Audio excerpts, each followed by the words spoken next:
Mirëmëngjes, përshëndetje vëllezër e motra, ju përshëndes e uroj një ditë sa më të mbarë e ta nisim mirë duke u bashkuar këtu në Ora Juaj, e cila mundsohet edhe fal kontributit të Kolegjit Profesional Tiranës, cilin ne sigurisht e falenderojmë.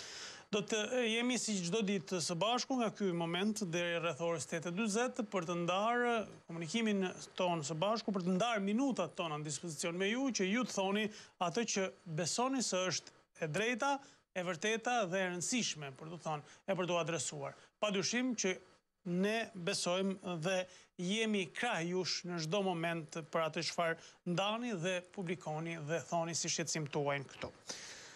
Ka disa zhvillime të cilat sigurisht duhet ndarë në këto momente me ju së bashku. Ka një tërheqje se nisi debati, pra pati një debat fort lidhur me ligjin e importit të mbetjeve, tashmë është tërhequr mazhoranca, është tërhequr kryeministri Rama, ka qenë kryetari i grupit parlamentar Taulan Balla, i cili lajmëroi tërheqjen dhe kthimin për diskutim, pra do ta shtrojnë në diskutim me popullin.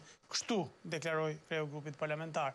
Ndërkohë që një tjetër ligj i tërhequr është edhe ai për dekoratat e ish funksionarëve të lartë të kohës së komunizmit, gjë që sigurisht kjo nuk është se është pëlqyer fort sidomos nga opozita e djathtë, e cila ka kundërshtuar tërheqjen e këtij ligji.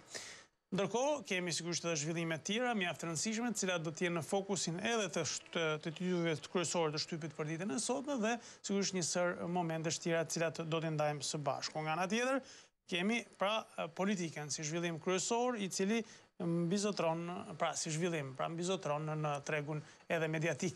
Ndërkohë, vazhdon situata sigurisht në Shkozë, sepse ka një lloj ternaje lidhur me këtë gjë, megjithatë atje kanë nisur të prishin shtëpit, janë 153 familje, 3 janë prishur dje, shtëpitë e tyre, dhe pritet që sot të vijojë prishja. Janë në forcat të shumta policie, në masat e rrepta, sigurie etj, po kryhet një operacion ndër më të mëdhenjt, po themi, të IKMT-s zhvilluar në Tiranë vitet e fundit.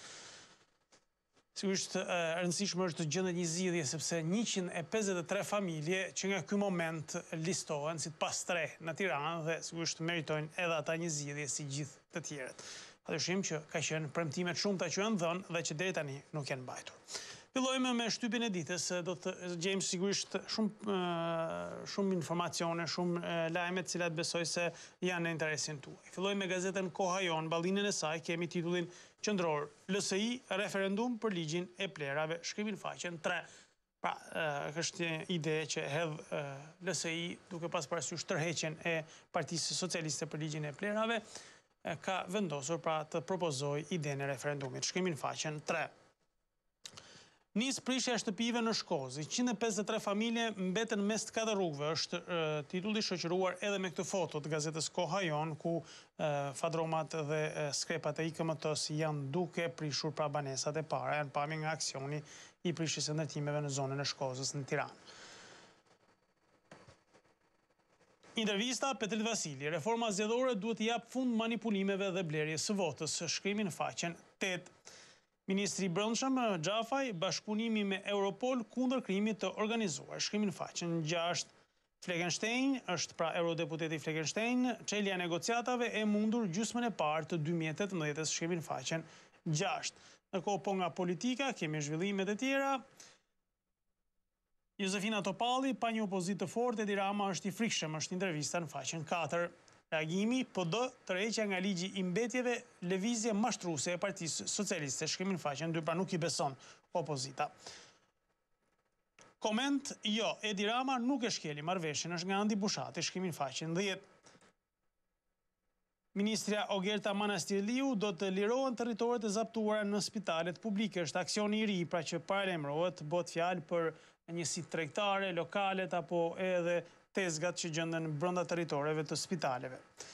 Investimi për uroj shkolla Ardian Klosi, shkrimin faqen 13 të gazetës Koha Jon.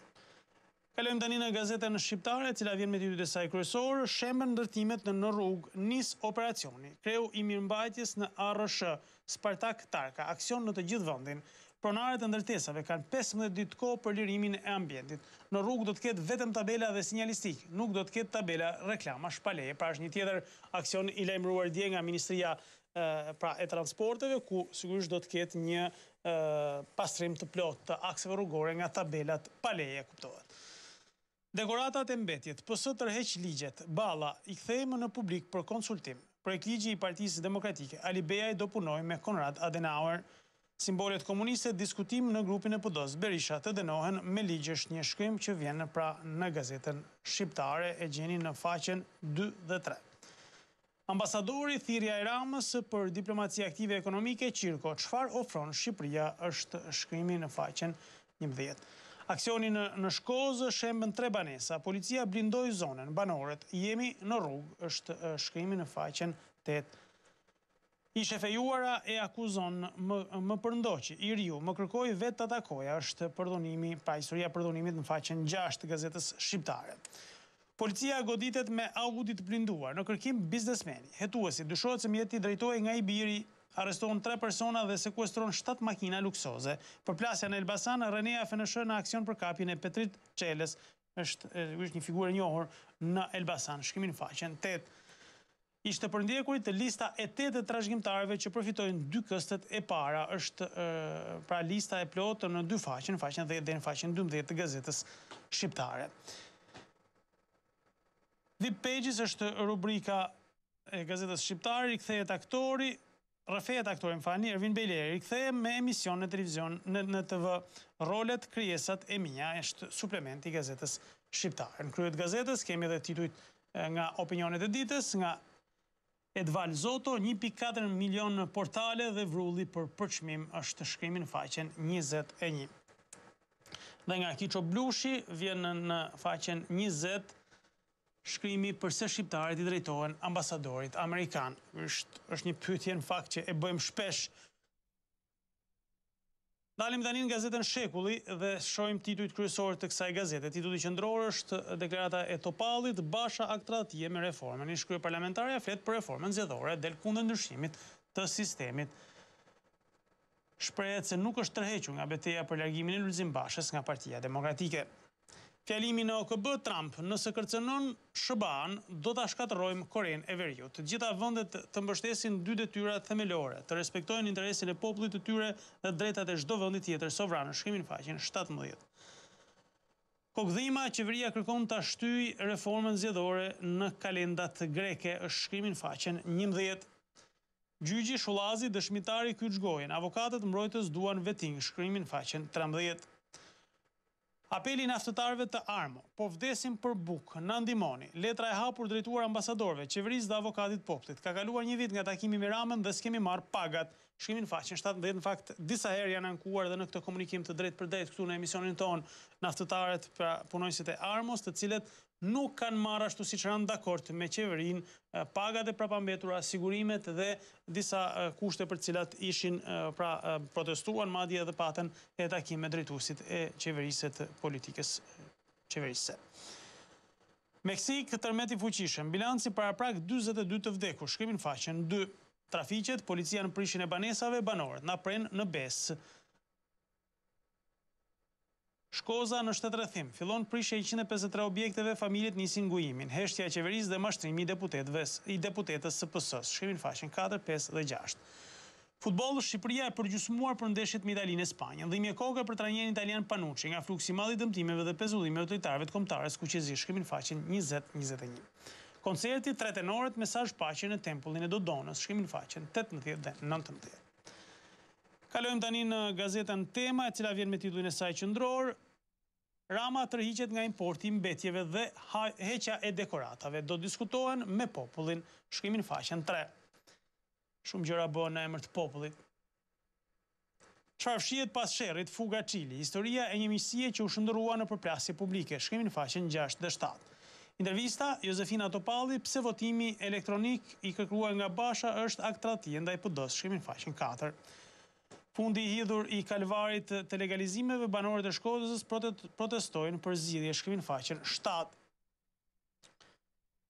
Ndërkohë, kemi titujt e tjerë në krye të ballinës së gazetës Tema, një pakt i ri Basha Rama për reformën zgjedhore që gropos partitë e vogla, shkrimin faqen 4 dhe 5. Kosovari që u bë kryeministër i Shqipërisë, por u dënua me vdekje, shkrimin faqen dhe 11 historia në dosierin e gazetës Tema. Editoriali është nga Mirobaze, dyshimet për idetë e Bashës mbi reformën zgjedhore në faqen 8. Kalojmë tani në gazetën Dita, e cila vjen me titullin e saj kryesor, është fokusuar tek analiza brenda Partisë Demokratike, kodi i lulit, çfarë është propozimi Basha për reformën zgjedhore që është kaktuar furtunë te demokratët, janë detajet e kësaj me një sër pyetjesh që vinë në një infoanalizë në faqen 2 deri në faqen 7. Kujtimet e Hasan Halilit, ish ministri i bujqësisë, agronom në fshatin e Mehmet Sheut, shkrimin faqen 18. Apeli një profesori çfarë duhet të bëjmë për reformimin e plotë të Akademisë së Shkencave, shkrimin faqen 16. Nis gara procedurat për konkurrim publik për drejtuesit e rinj në spitalet shtetërore, shkrimin faqen 14. Qeveria tërheq projektligjet për dekoratat dhe mbetjet, është forumi në faqen 5. Në brendësi, në faqen 12, jeni gati për të jetuar një vit në Amerikë, si mund të aplikoni programi YES. Faqen 15 janë disa këshilla mjekësore, shenjat kur duhet të dyshoni për zhvillimin e kancerit të gjirit, 5 format e trajtimit. Janë disa pra nga këshillat mjekësore që gjeni në gazetën Dita sot. Kalojmë tani në gazetën Mapo, e cila vjen me titullin e saj kryesor, Lëvizja taktike. Qeveria tërhiqet nga mbetjet dhe dekoratat. Kreu i grupit parlamentar të PS-s ka bërë të ditur se nisma ligjore për importin e mbetjeve dhe ajo për përheqjen e dekoratave me dalje për ish funksionarët komunistë pushojnë se ekzistuari. Ai ka bërë ditur se PS do t'i çojë ato për diskutim në popull. Shkemi faqen 5. Gjithaj diskuton populli, pastaj merr vendim politika në këtë vend. Reforma në drejtësi i vetingu nis në tetor. Kuvendi nis shqyrtimin e numërimit të punonjësve. Në fillim të tetorit, parlamenti ka parashikuar të votojë për strukturat e 3 organeve të vetingut, pa të cilet nuk nis dot shqyrtimi i dosjeve gjyqtarëve dhe prokurorëve. Në 3 strukturat e vetingut planifikohet të shërbejnë 185 punonjës, shkrimin faqen 4. Ku do i gjejmë kaq njerëz të pastër për të pastruar drejtësinë, ky është problemi i madh që kemi. Forumi UET Sokol Balla, populizmi dhe reformizmi Tenano Berisha e Rama, shkrimin faqen 2. Përplasja, shembjet në Shkoz, janë negociatet me familjet që nuk dëm shpërblehen, shkrimin faqen 3. Editoriali i ditës lidhet pikërisht me këtë argument nga Ervis Iljaza, legalizim pastaj urbanizim. Padyshim që nëse nuk përfundon procesi i legalizimit, nuk mund të ketë urbanizim, sepse nuk është përcaktuar përfundimisht një hartë ndërtimesh apo edhe hartë infrastrukturore e qytetit. Komentin faqen 7 nga Barbara Vesel, Junckeri dhe lundrimi është titulli i autores njohur Barbara Vesel. Faqen 6, komenti nga Viktor Merkuri, rreziku i autoritarizmit në një epokë post-perëndimore, është pra komentin faqen 7, ndërkohë që Ngërçi nga Bujar Kapexhiu është me një titull shumë interesant, Makineria e së vërtetës, pra i referohet vetingut, pra lakuriqësi për njerëzit të drejtësisë, por jo vetëm edhe ata këtu është për rastin e policisë, pra sepse është protagonist ministri Xhafa. Suplement Mapo ide, liria si koncept i njeriut është në suplementin faqen 9 dhe në faqen 11. Dalemi në standardet, e cila vjen me titull e saj kryesor, arsim për të ardhmen apo arsim xhepash, është titulli i kësaj balline për sot. E quajti komunist të vjetër fuga qilit. Çdo gjë që bën ka vul mediokriteti e banaliteti intelektual. Detajet e plota mbi debatin për spotin publicitar të UET kundër Universitetit Publik. Qëndrimet e forta të Berishës kundër vendja e qilit përmes sulmeve ndaj akademikut fuga dhe replika e profesorit, të gjitha në faqen 12, ndërkohë që në foto janë pikërisht protagonistët e këtij debati. Pra pas skenat e tërheqjes, PS hap mbrapsht. Nuk ka më ligj për plerat e dekoratat. Debat në publik. Petrit Vasili për projektligjin e mbetjeve, zgjidhja është vetëm një referendum popullor. Me që është hesht, pra me që nuk ekziston, me që ka pushuar se ekzistuar, të qëndroj një herë pa ekzistuar, pastaj shojmë bëjmë kur ti ke plotësojmë kushtet. Eci me titujt e tjerë, në brendësi prishja e banesave, IKMT aksion me fadroma në Shkoz, banorët dhunohen, na vinë me armë, shkrimin faqen 7. Reforma emergjencë, Basha për fraksionin parti, PD do të jetë e hapur për këdo që do të kontribuoj, faqen 3. Lista me 124 emra, Rama i LSI-s së Xhafajt, ministër, ç'ndodhi me listën e kriminalëve të drogës, shkrimin faqen 2. Në Elbasan është pra zhvillimi në faqen 6, përplasi makinën e zëvendës drejtorit policisë, PD ishte dhënëri i Sejdinit. Të dhënat nga tatimet zbulohen miliona eurot që fiton koncesionari i skanimit doganor, shkrimin faqen 11. shëndet dhe estetik, ja si të hiqni dhamin e barkut. Lëngjet e frutave si ndikojnë në trupin ton. Këshilla të vlefshme këto, kështu që merrni parasysh. Kalojmë tani në Telegraf. Ballina e saj për sot pra kësaj gazete vjen me titullin qendror: Referendum për bllokimin e importit të plerave. Opozita dhe shoqëria civile përgatiten për të kundërshtuar importin e betjeve. 3 nenet e kushtetutës mbi parimet, procedurat, vlefshmërinë dhe opsioni i protestave qytetare. Reagojnë Tabaku, Balla, Vasili dhe Pesha. Shkrimi në faqen 2 dhe 3. Një tjetër ligj që është i debatuar është ai pra për dekoratat e funksionarëve komunist, forum, traumat e monizmit dhe dekoratat e luftës. Nuk po flet njëri në fakt, ideja nuk është për dekoratat e luftës, megjithatë, sigurisht abuzohet pak në këtë pjesë. Profesor Lori Emi nga SBA, ja si mund të shërohen traumat e komunizmit. Arben Duka, heqja e titujve të nderit është mohim i gjakut të lanç. Muharrem Xhafa, dekorimi i komunistëve dhe kuadrove i shërben fashizmit. Sigurisht është kryetari i Partisë Komuniste, këtë mendim do të ketë. Në krye të ballinës Telegraf kemi titujt e tjerë: Kryeministri Edi Rama, kreu i qeverisë merr pjesë në asamblenë e OKB-s. Sot pritet të mbajë një fjalim, shkrimin faqen 5. Luan Rama, nën kryetari i LSI-s, kërkon shpjegim nga ministri i Brendshëm për listën me 124 trafikantë, po në faqen 5. Merret peng Senati i mjekësisë, vetingu të hetojë allëzhverishet e ustallarëve të veshur me bluzën e bardhë në Universitetin Mjekësor, shkrimin faqen 10. Kritiket akuza Bashës për tradhti, Basha reforma zgjedhore, urgjencë absolute. Toballi, po thellohet akti i tradhtisë ndaj PD-s. Ndokat 17 maj nata e pazareve Rama Basha, shkrimin faqen 4. 70 vjetori CIA si u krijuar në 47-ën agjencia e spionazhit më të njohur në botë. Transformimet në vite nga OSS në CIA, roli i presidentëve, lufta e ftohtë dhe operacionet e fshehta, shkrimin faqen 18 dhe 19. Titulli që vjen në brendësi: Ku fshihet Erdogan? Artistja turke Ayla Turan, skulptura ime, personifikimi i politikanëve që drejtojnë botën. Mes tyre është edhe Erdogan. Turkesha e drejtëroi dhe mbajtja e premtimit, shkrimin faqen 14 dhe 15 janë disa detaje interesante nga kjo skulpturë e Ayla Turan. Mozaik dhe aktualitet, Gzim Llojdia, a është fundi botës me 23 shtator?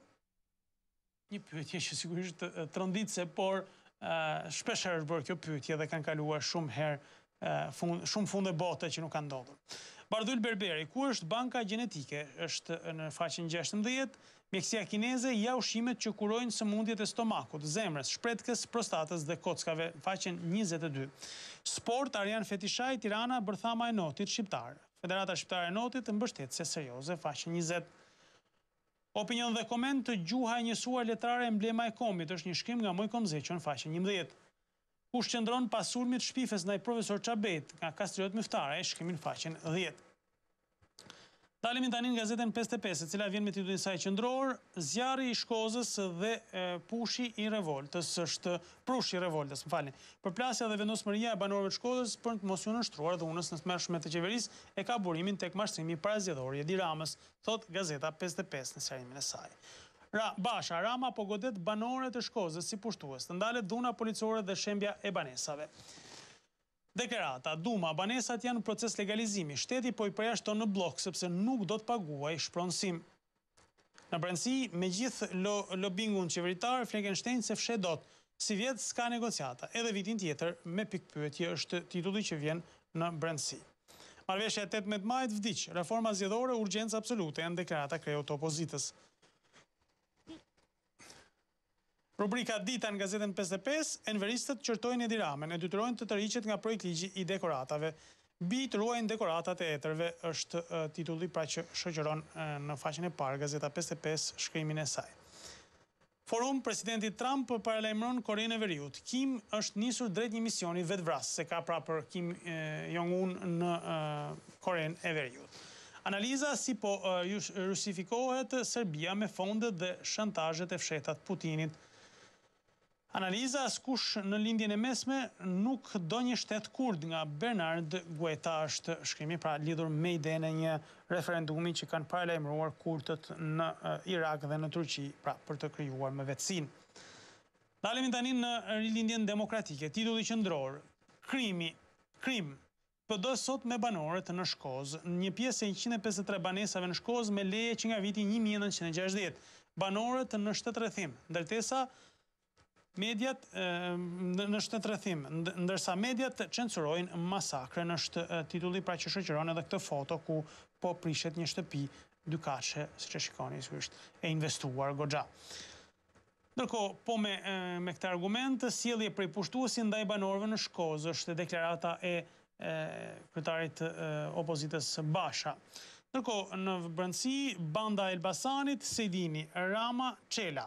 Makina që goditi policinë Elbasan është në emër të Petrit Çelës, që po shtrëngon duart me Edi Ramën pranit kumbarit Qazim Sejdini, është fotoja përkatëse në faqen e parë. Policët e ndershëm të Elbasanit denoncuan brëm se i biri Sueli ishte në fakt në makinë bashkë me dhëndrin e Sejdinit. Vazhdoj mëtej, Velia e 17 shkolla me koncencion, 60 milion euro një vendim është shkrimin faqen 9. Qeveria e Plerave në 2 vjet 3 landfille dhe 4 incinerator, shkrimin faqen 6. Ndërkohë në krye kemi edhe titullin nga deklarata e fortë e presidentit Trump, bomba e Trump, shkatërrojmë Korenë e Veriut, socializmi, ideologji që ka sjellje shkatërim, është titulli pra që shoqëron edhe me foton nga fjala në OKB. Prekcali përballë partizanëve nga Jugosllavia dhe Shqipëria është një shkrim nga Kastriot Dervishi, vjen në gazetën RD. Dalim tani në gazetën Ballkane, cila vjen me titull e saj kryesor, taksa e banesës në faturën e ujit. Çfarë i sugjerojnë qeverisë ekspertët e FMN-s? Diskutimi me autoritetet shqiptare, ndryshimet buxhetore dhe rishikimi i shpërndarjes së fondeve është propozimi. Është me ujë pim të gjitha, kështu që pa merak. Edhe pse nuk është i pishëm, në fakt ujë prap taksat i pim me këtë ujë. Këshillimi, deklarimi të ardhuar personale, tatimet prezantojnë procedurën, shkrimin faqen 6.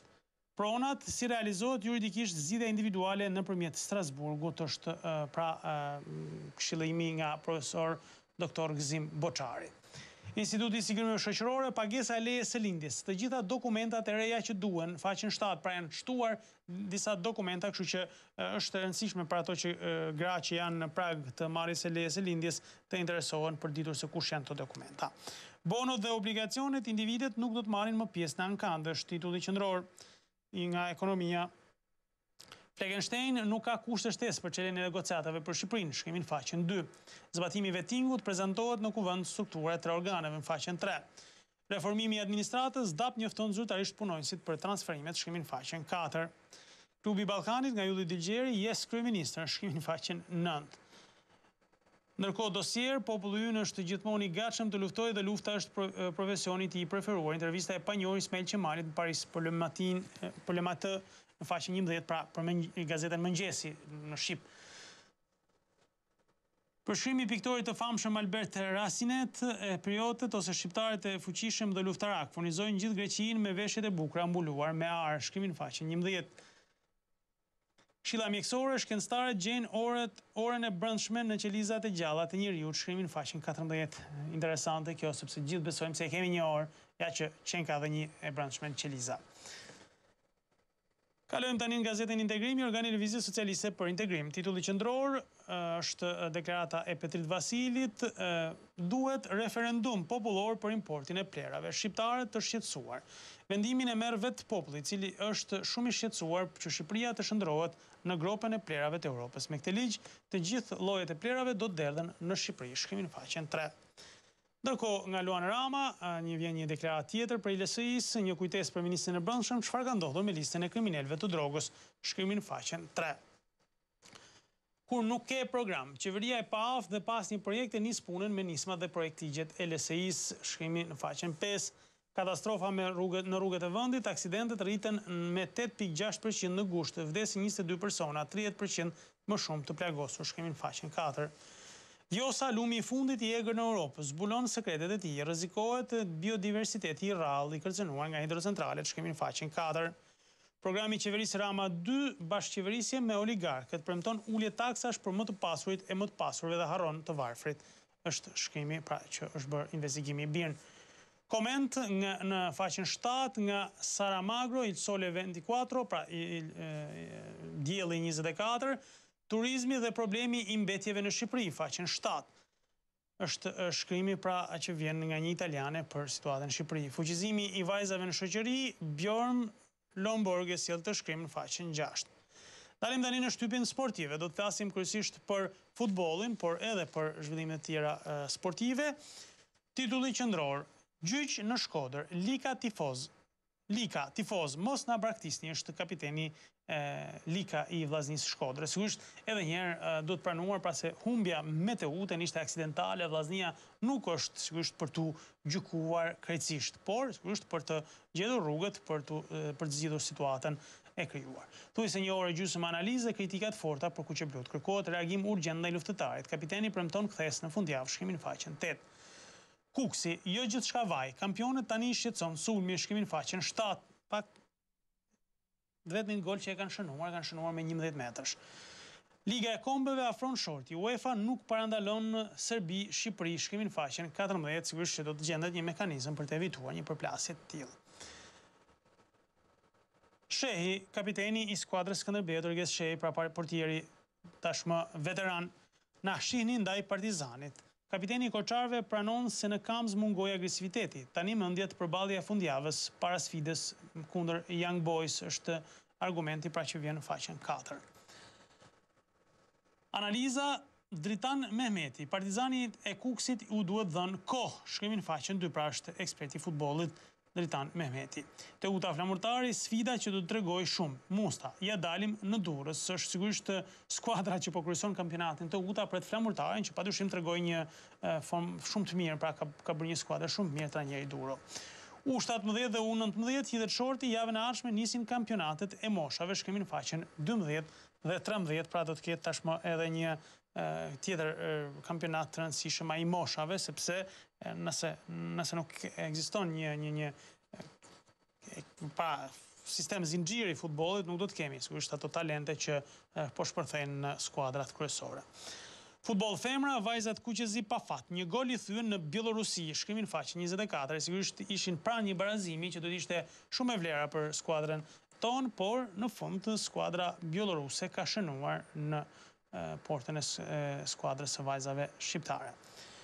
Itali, Interi ndalet në Bologna, VAR dhe shumë polemika, shkrimin faqen 15, padyshim që çështja e penaltisë, pra që ka shndruar në gol Icardi, ka qenë debati i madh edhe për VAR, pra video assistant refer, për ta kuptuar me gjithë pra më mirë.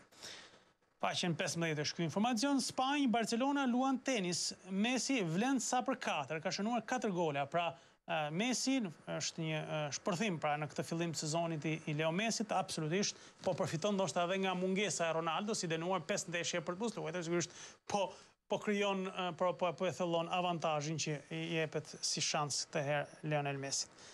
Dalim tani gazetën Gole, cila vjen me titullin e saj kryesor, titulli në krye, Kamza me ritëm të lartë, kërkon sukses ndaj çdo kundërshtari. Të sapo ngjiturit në elitën e futbollit shqiptar pas 5 viteve në kategorinë inferiore, kanë ambicie të mëdha. Deklaratat e verës nuk kanë qenë të rastësishme, shkrimin faqen 2. Absolutisht tregoi edhe në përballje në mes Skënderbeut se është një skuadër. Edhe me Kuksin, në fakt, pavarësisht humbjes me 11 metrash, tregoi se mund t'ia dalë. Vllaznia me këmbë në tokë për të synuar ringritjen është shkrimin faqen 2, sigurisht skuadra shkodrane duhet të reagojë paktën për gjetur rrugën e golit. Lushnja, eksperjenca e titullarëve nuk po ndihmon ekipin, shkrimin faqen 2. Mbrojtësi Turtulli, pra është mbrojtësi Turtulli i Tiranës, edhe kupa është objektiv i Tiranës, e mundim po Gradecin, shkrimin faqen 2.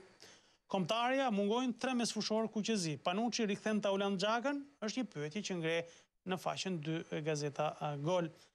Ndërkohë, nga sporti në përbot, dëmtohet Dembele, Barcelona kursen 10 milion euro, sepse do të paguaj pra për aktivizimin në rastin e 50 paraqitjeve të Dembele me skuadrën, do të paguan të 10 milion euro pra për 20 vjeçarin. Tashmë, sigurisht me dëmtimin nuk e arrin dot të kuotë dhe kështu që i ruan 10 milion euro Barcelona. Këto janë ditët kryesore të shtypit për ditën e sotme. Unë ju ftoj sigurisht që për gjithë ju që keni për të dëshirë për të mësuar diçka më shumë, janë në Tezga. Blini dhe lexojeni. Shkojmë në publicitet, rikthehemi pas pak. Mos u largoni, qëndroni me ne.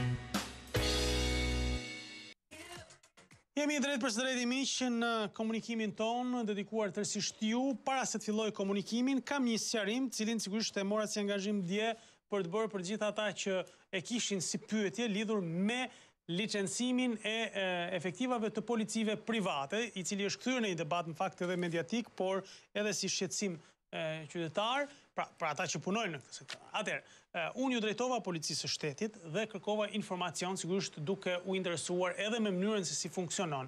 Dhe gjithçka është në bazë të një ligji të miratuar pra në vitin 2014, ku përcaktohet sigurisht licencimi, verifikimi profesional, teknik, e tjerë, i të gjitha atyre që punojnë në policinë private për të shmangur gjitha ato probleme të cilat i dim që janë me policinë private, pra flasim për të dhënë një siguri më të plotë me këto efektiva policie, dhe ka sigurisht një proces licencimi, pra bëhet për herë të parë, pra zërohet gjithçka se ato që janë bërë deri tani nuk kanë qenë licencime, pra kanë qenë thjesht pajisje me dokument përkohshëm që mund punoje si efektiv i policisë dhe më pas i jepte policia e shtetit. Tani janë krijuar 5-6 qendra të cilat kryejnë trajnimin, pra nuk është vetëm 2 dhe 1 shtet, por janë 5 private dhe 1 që është Akademia e Policisë së Shtetit. Kështu që mundësitë dhe hapësirat janë të bollshme. Është edhe udhëzimi i ministrit në maj,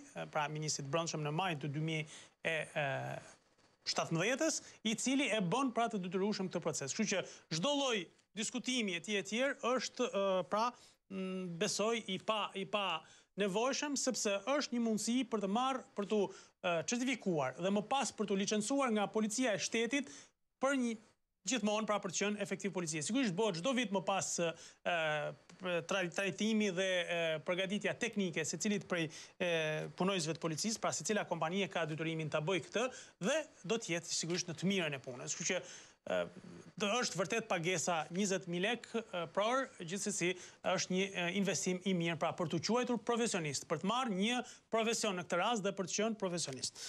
Okej, ky është shpjegimi i policisë së shtetit, flas gjithmonë, pastaj sigurisht të gjitha interpretimet janë të hapura, kjo mund të jetë edhe diskutim dhe mund të shëbejë edhe për një emision për të diskutuar të gjithë këto çështje. Ndërkohë, një tjetër informacion, pati shqetësim për baktit nëpër Sarandë. Bashkia e Sarandës është treguar shumë e rreptë, ka reaguar pas denoncimeve në emisionin ton dhe i ka paralajmëruar të gjithë banorët që mbajnë bakti në qytet se nëse kapen, nëse identifikohen, do t'u theren publikisht. Kështu që kujdes, mos e dëmtoni një perlë të natyrës siç është Saranda.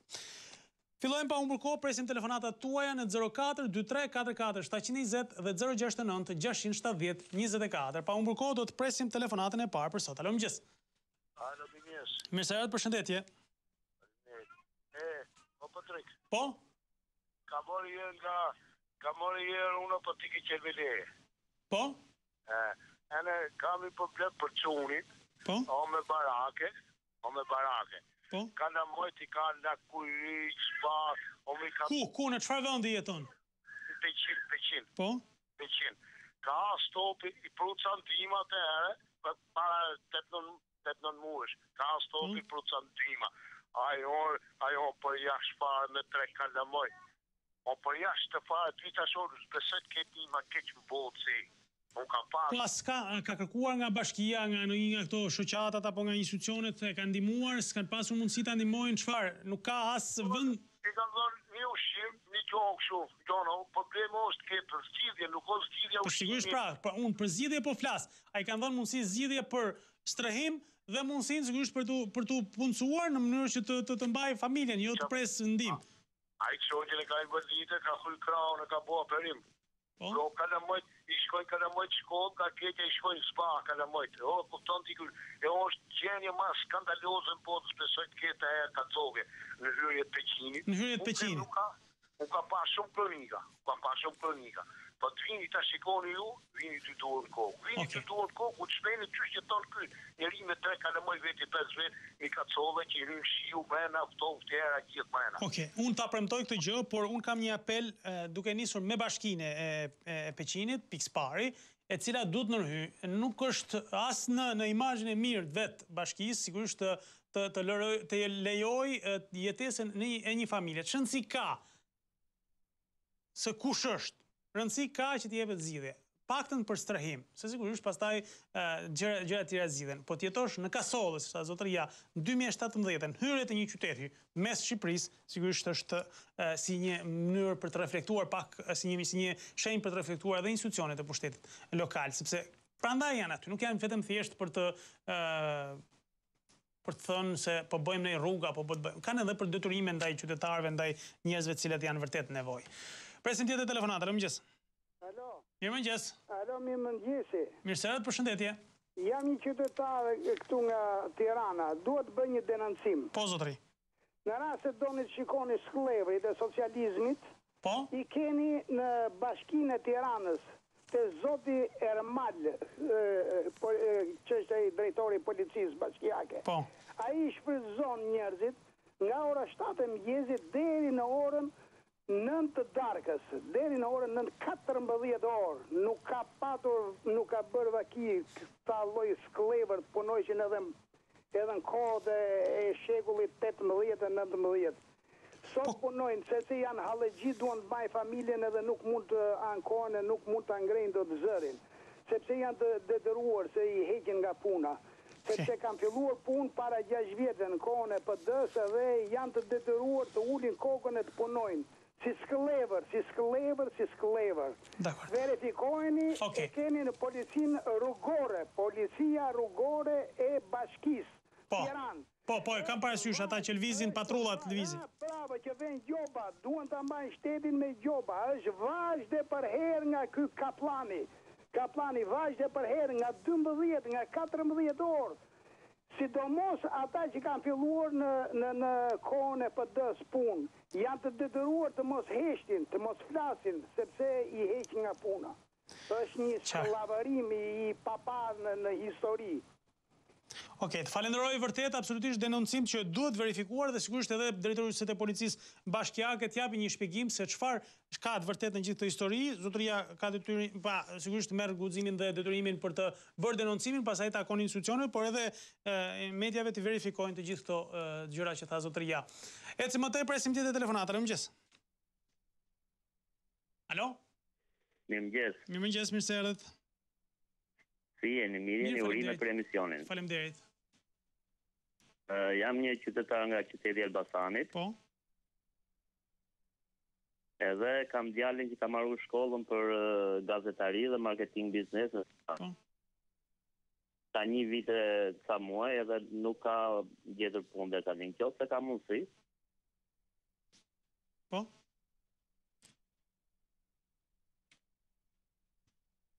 Alo? Për na vjen punë për na këtu.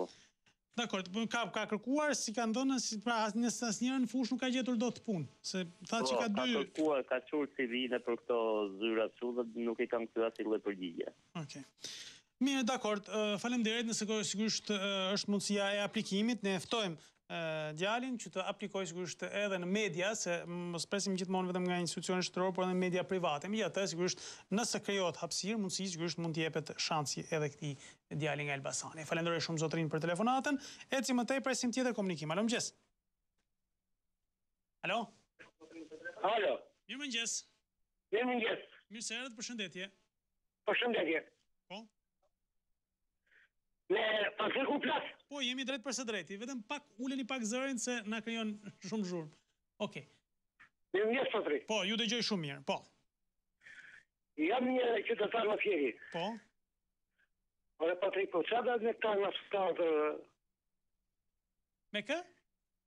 Me këta në shtator çfarë do? Po, naftëtarët sigurisht është situata më kritike e mundshme që mund të Po çfarë do të puna gënjejnë, Patri? Jo, ikën kategori shoqërore, jo ikën në ndej, në sorollasin të ditë në ditës. Dhe të sigurime shoqërore nuk kemi në oftim, thonë, dhe në alpetrol nuk në qasin, Po flisni për statusin, apo jo? Po, për statusin. Për aplikimin për statusin. Alpetroli nuk ka vendosur në dispozicion, sepse është, pra, funksionon kështu, krijohen grupe, zyra, të cilat presin aplikimet, marrin dokumentat dhe më pas nëpërmjet nuk i pranojnë. Nuk më pranojnë fare, hiç. Dhe të sigurime shoqërore në Fier, ikën në petrol, nuk më pranojnë. Sepse procedura është kështu, pra, ndërmarrja ku punoni pret aplikimet. Pra krijohet një grup pune dhe mbledh aplikimet, pastaj nëpërmjet Institutit të Sigurimeve Shoqërore bëhet verifikimi i atyre kushteve teknike që janë plotësuar. Ministria gjithashtu. Nuk në pranojnë fare. Asë në maja ti ku kemi punuar, asë në alpetrol, asë në Sigurimeve Shoqërore, nuk në pranojnë. Dakor. Nuk kemi urë, sot. Okej, dakord, atëherë të interesohemi, po ja themi publikisht ministrisë e cila tashmë është zgjeruar, është bërë e madhe, mbase i del pak hapësirë edhe për naftëtarët, të saktësohet një herë mirë çfarë do të bëhet me statusin. U tha që do të krijoheshin grupet, të cilat do të merrnin aplikimet, pra do të pranonin dokumentat.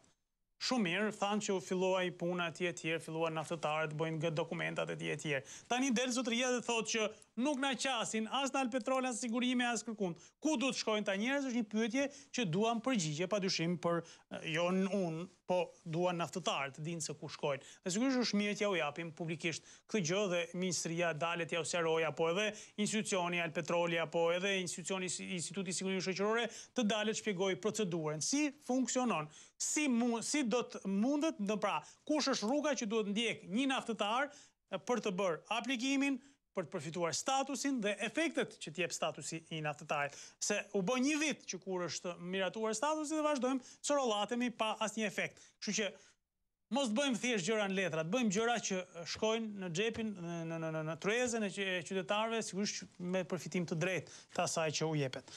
Presim tjetër telefonat, alo mëngjes. Mëngjes zoti Patrik. Mirë se erdhët zonjë, përshëndetje. Faleminderit shumë që më dëgjoni. Faleminderit ju. Po gjithë shqiptarët që kanë nevojë për juve. Unë jam qytetare nga Fieri. Po. Faktikisht vendbanimin e kam patur në Hoxhalën e Re Fier. Po. Aktualisht jetoj në Shtetet e Bashkuara të Amerikës dhe është hera e tretë që vi nga New Yorku për të bërë një shkëputje të energjisë elektrike të disa pronave që unë nuk i përdor në Hoxhalën e Re Fier. Pra, më fal edhe një herë, të lutem. Ju keni ardhur 3 herë, e keni bërë kërkesën për shkputje, për mbyllje të kontratës dhe jeni detyruar të vini 3 herë nga New Yorku në Fier për të bërë një procedurë kaq thjesht sa që është shkputja e kontratës, pra mbyllja e kontratës? I kam bërë të gjitha, kanë ardhur punonjësi, më fal zot Patrik. Po. Kanë ardhur punonjësi ditën e kaluar, i kam bërë fotografi të hate dhe i kam çuar në Tiranë dhe kanë ardhur përsëri, kanë prerë energjinë elektrike në objektet e mia të cilat nuk funksionojnë prej 15 vitesh dhe unë kam paguar gjob amarrament se nga shtat elektrikut dhe erdha përsëri këtë vit, kam lënë 2 muaj punë, kam humbur $600 punë për të marrë një detes që unë nuk kam me detyrime në këtë zonë të elektrikut. Po pse ndodhte kjo vonesë? Çfarë arsye nxjerr OSHE-ja e Fierit që ju sorollat pra për kaq kohësh për të marrë këtë vërtetim, pra këtë certifikat ose më saktë këtë kontratë mbyllur, shkurt. Shkurtimisht, isha para sa ditës dhe më thonë, o na falni, nuk e keni, juve keni bërë të tëra, por da të dojmë procedurën nga e para, i ka zënush. Po vi nga New Yorku, ditës i kam të numëruara, bileta më kushton, puna më humbet, ju lutem, po ti se për fajin tim, unë do të pranoj dhe pagoj 500. Tani për fajin tuaj një jetë një dokumentin që unë jam e shkëputu nga ju dhe mos të paguaj asë një lek. Jam e irrituar, zotë Patrik. Jo, keni plotësisht të drejtë dhe unë në këtë rast jam plotësisht me ju. Sa keni paguar, sa detyrim, sa gjoba keni paguar për shkak të nuk po e quaj pa aftësi, po për shkak të mos efektivitetit të OSHE-s për të kryer një procedurë thjesht që është mbyllja e kontratës. Kam vite që vuaj për këtë, një mbarova vjetë gjitha dhe kërkojnë si kthejnë përsëri nga e para. Thonë ju keni bërë vjetëtor, për fajin tonë nuk janë bërë, tani do t'i bëni kërkesë dhe do prisni 45 ditë pas zonë. Nëse ishte për fajin tim, unë do prisja dhe 45 muaj. Por është për fajin tuaj. Kam ardhur në New York një lutem më ndihmoni. Kam nevojë për ju. Okej. Kam bërë gjitha në zbatim të ligjit të shtetit shqiptar. Patjetër.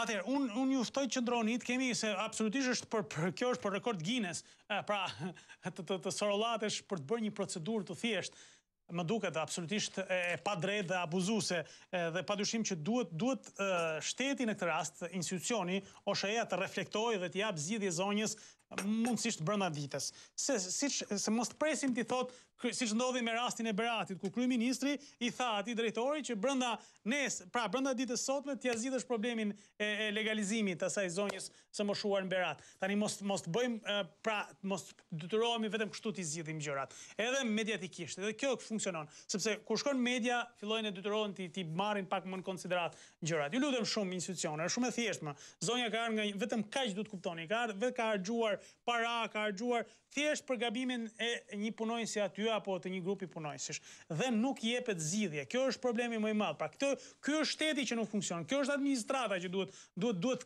përmbysur, kthyer mbrapsht, siç thot ndonjëherë kryeministri, por sigurisht duhet i bëjmë, duhet të funksionojë, duhet të jap efekt tek njerëzit, të jap zgjidhje njerëzve. Megjithatë shpresojmë sigurisht që zonja të marrë zgjidhje absolutisht, sepse më vjen keq për dikë që vjen e harxhon kohë, para dhe vjen nga New Yorku 3 herë për të mbyllur një kontratë, cila absolutisht fizikisht është e mbyllur, por thjesht dokumentat mos të ketë pasoja nesër. Presim tjetër telefonat, alo mëngjes. Alo, mëngjes, Patrik. Mirëserit, përshëndetje, faleminderit. Ju uroj shëndet dhe inshallah të dëgjoj zëri juaj mrekullueshëm. Faleminderit. Atëre. Po. Jam një naftar i vjetër. E ngritët problemin e parë në lidhje me stasin e naftarit. Po. Atëre. Ne u gëzuam shumë, para një viti u gëllatua ky stas. Dhe po presim që shok tanë janë me ditë tani, se janë në ato ambjente që kanë punuar, nuk kanë mundësi të vejnë më shumë se 65 ose 64 vjeçë, para pak kosh, kanë ikur pak të sa njohur këtu në Fier, jo më pak se 5-6 vetra naftarësh dhe pa e gëzuar këtë ofertë ose këtë mirësi që dha qeveria. Të drejtë që i takon. Mu shikoj, ose tallen me naftarët, se nuk janë shumë, nuk janë 5.000 sa për ata, po janë mbi 2-3.000 vetra, për shkak se pjesa e madhe mbi 65 vjeç kanë ikur, kanë ndruar jetë. Se duhet themi për këtë arsye, pra që po thoni, duhet themi që ka qenë një sektor i rrezikshëm dhe ka ndikuar në jetën e këtyre njerëzve. Të lutem tani, unë kërkoj që ta ngrenin të zërit të zyrë shtëpit ministrit na sqarojnë në qartë. Patjetër, unë ja kërkova publikisht. Ka ndonjë problem tjetër, të lutem. Po.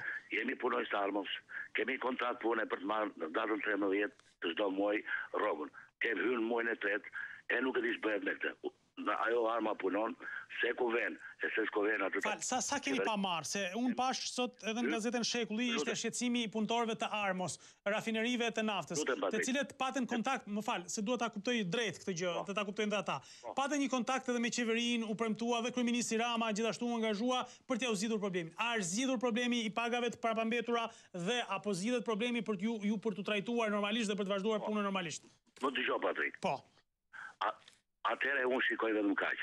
Kjo ka qenë një fars për shkak se është lidhur me kompani amerikane. Kjo nuk është as kompani amerikane as afgane këtë vllai. Ne na premtoi kryeministri domeni rrogat e parapambetura dhe deri sot nuk kanë marrë.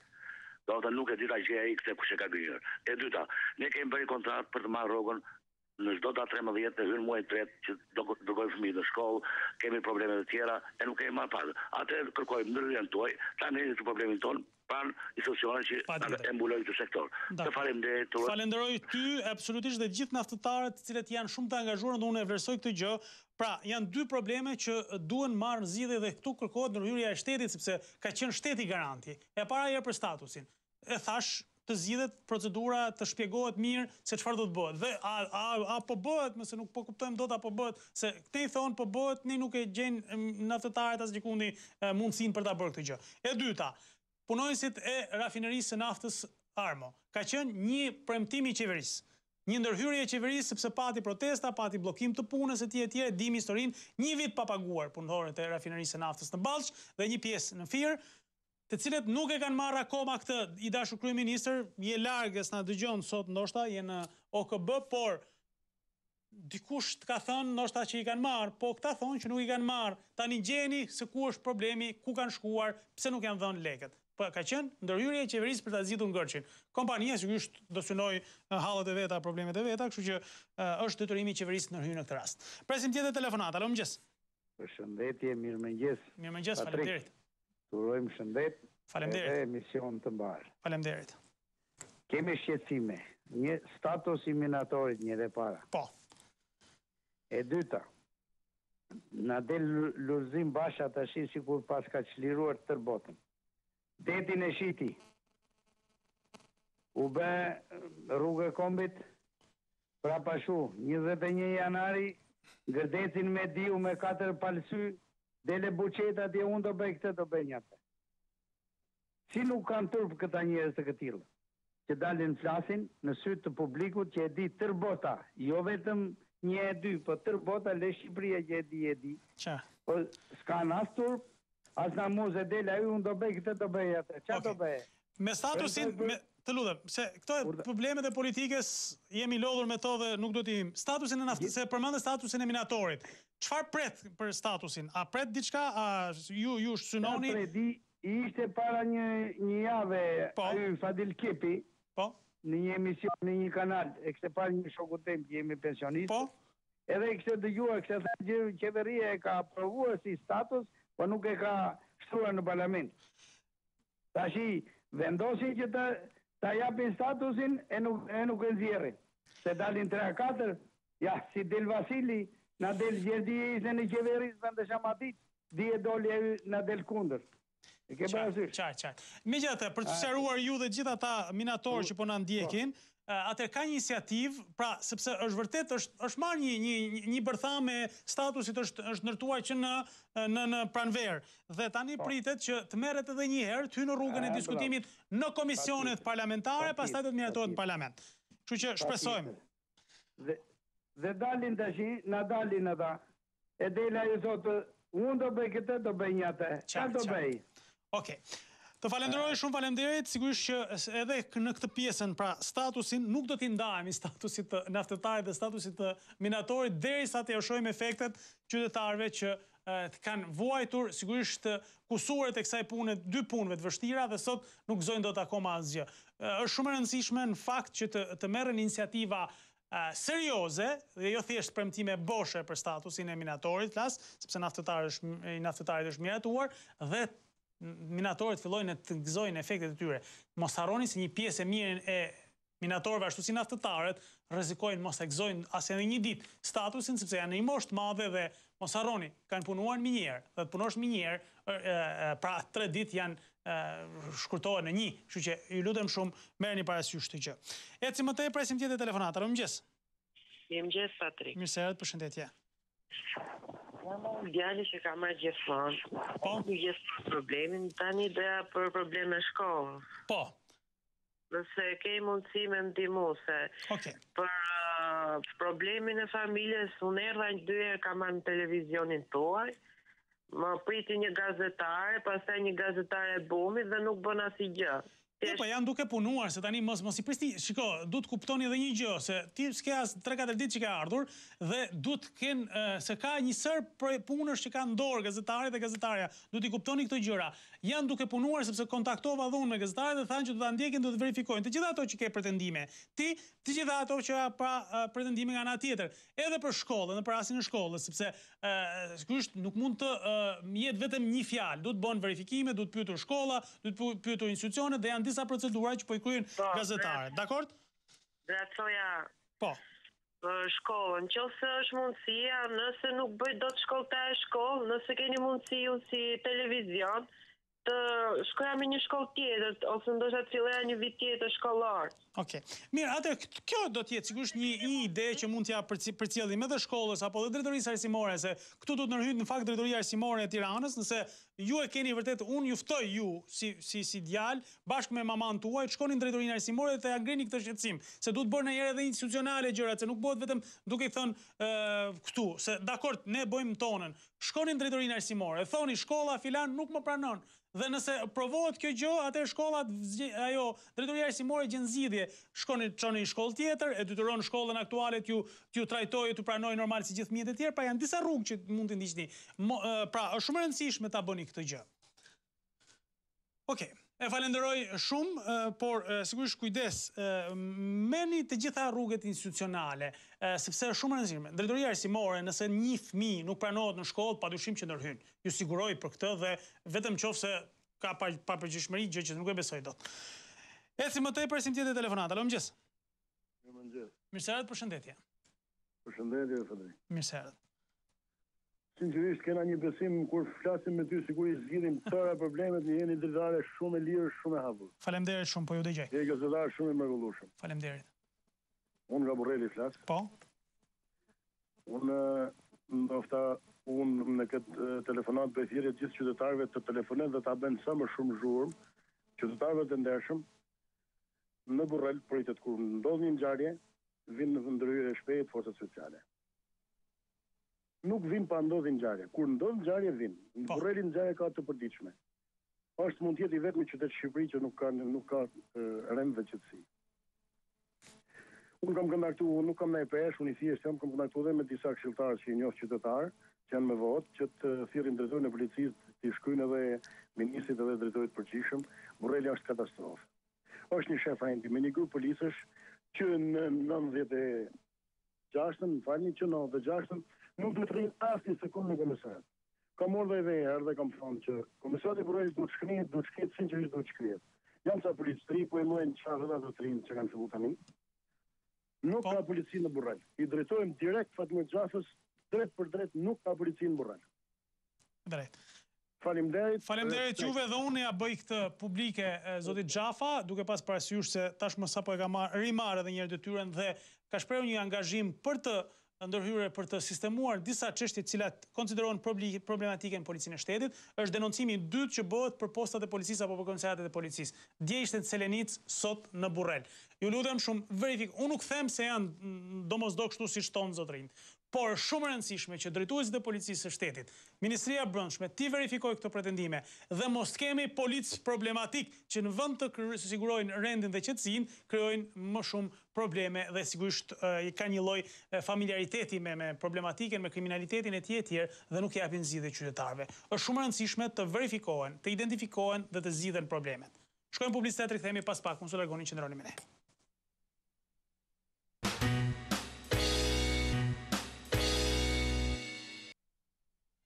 Jemi rikthyer sërish bashkë miq, për gjithë ata që janë duke kërkuar një profesion, kam një sugjerim dhe do ta kem vazhdimisht për ju.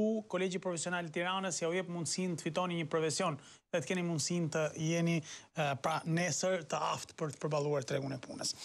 Presim një tjetër moment, sigurisht komunikimesh, do të fillojmë në dy numrat e telefonit, 0423 44 720 dhe 069 670 të komunikojmë aty ku e lam, sigurisht me ju, miq që keni për të ndarë diçka me ne publikisht. Presim telefonatën e radhës. Alo, mëngjes. Mëngjes, përshëndetje. Përshëndetje, mirë se erdhët. Nga Orikumi ju flasim. Po, kënaqësi, mirë se erdhët. Kënaqësi që dëgjohemi. Kemi një problem me tokat në 7501. Po. Duan të dëgjojmë një në gazetë për Orikumin. Do jepen tokat në 7501 të na lodhën 27 vjet. Na lodhën. A ki një gazetar që të marrë në intervista të Peleshin, ministrin e bujqësisë. Do jepet tokat për Orikumin? Po, ose jo, dy llafe. Deri tani, asnjëherë nuk është bërë ndarja e tokave në Orikum, të lutem? Me 7501-shin, a keni marrë, pra, po them, qoftë edhe formale, a është bërë apo jo? Se unë e di historinë e problemin e pronave në Orikum, nuk është se nuk e di, po pyes për ta kuptuar publiku që më na dëgjon. Të tërë punojësit e në Bërinis janë përgatitur me aktin e marrjes së tokës në... Po, përdorim ka qenë atëherë, po. Që në 91-shin. Dhe ligji 92, 35, në një shtatë sot, këto toka bujqësore të ndarë për punojësit e në Bërinis nuk u kthehen pronarëve. Po, e vërtet. Kështu e thot ligji. Po, drejt. Tashti, kemi vajtë miliona herë. Nuk se zuam t'i marrëm në pronësi. Duam t'i marrëm. Na e di të drejtën, çfarë të bëjmë? Çfarë të bëjmë? Na jep o shtet që po na rjet. Na jep të drejtën të veprojmë dhe ne të jetojmë si njerëz. Shumë drejt. Të jetojmë të kemi diçka. Nëse na takon ma jep. Nëse s'm takon, mos më merren xhiro. Atëherë, në përgjithësi, pra për gjithë tokat e ndara me 7501-shin, duhet më dëgjoni, ka një iniciativë e cila duhet kishte nisur në gusht, në fakt po pritet nis tani, për të verifikuar dhe do të thotë, kur themi verifikim titujve të pronësisë, do të thotë që edhe ato që janë tituj në përdorim, siç i keni ju, edhe shumë të tjerë në Shqipëri, se jo të gjithë i kanë marrë në tituj në pronësi, do të bëhet kalimi në pronësi, pra në bazë të ligjit 7501, për gjithë ato prona që janë ndarë me ligjin e famshëm 7501 në 91-shin, 92-shin, 93-shin. Tani, unë dua të kërkoj një gjë specifike, se mos për Orikumin ka në një trajtim specifik. Nuk e ditë këtë një gjë. Për të duam një përgjigje. Atëherë, okay, dakor. Se nga juve, unë mund të të marrë prapë. Dakor, shumë e drejtë. Nëse nuk mund të takon, mos ma jep. Jo, jam shumë dakord. Pyetja shumë e drejtë. Ministria e Bujqësisë, qeveria, se jo vetëm Ministria e Bujqësisë, qeveria duhet të shpjegojë se çfarë do të ndodhë me Orikumin me tokat e dhëna në pronësi me 7501-shin në vitin 91, 92, 93. Në përdorim. Po, në përdorim, po. Nuk se s'kemi dëshirë që t'i regjistrojmë. Kemi shkuar miliona herë. Dhe një në bashkinë e Orikumit, në njësim bashkjake. që punojnë që punojnë nga 27 vjetë e njojnë situatë. Po, patjetër. Por nuk na hapin një zgjidhje. Jo vizë turistike, jo është ashtu, jo është kështu, jo presëm ligjet na vinë kësaj radhe, jo presëm radhën tjetër, po vajti 27 vjetë o lodhë. Atëherë, okay, unë do ta gjejmë të përgjigje, do ja kthejmë patjetër për gjithë, sepse kjo mund të jetë për gjithë zonën e Orikumit, por jo vetëm, sepse është një proces i cili pritet filloj, por për Orikumin, vërtet, sepse dim historinë e pronave, edhe çështjen e pronave në Karobrun, pra në zonën vazhdimit të Orikumit, edhe për tokat e ndara me 751, pra çfarë do ndodh? Si do të bëhet me Orikumin? Cila do të jetë zgjidhja që do jap shteti Orikumit? Do të zbatohet ligji 751 apo do të ketë në një veprim tjetër? Faleminderit zotëri, sigurisht është një çështje shumë e rëndësishme. Presim tjetër telefonata. Mëngjes. Mëngjesi. Mirëseret, përshëndetje.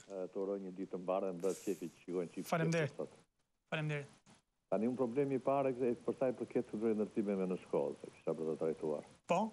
Unë do t'i lutem shumë për shembull forcave politike që angazhohen në këtë drejtim.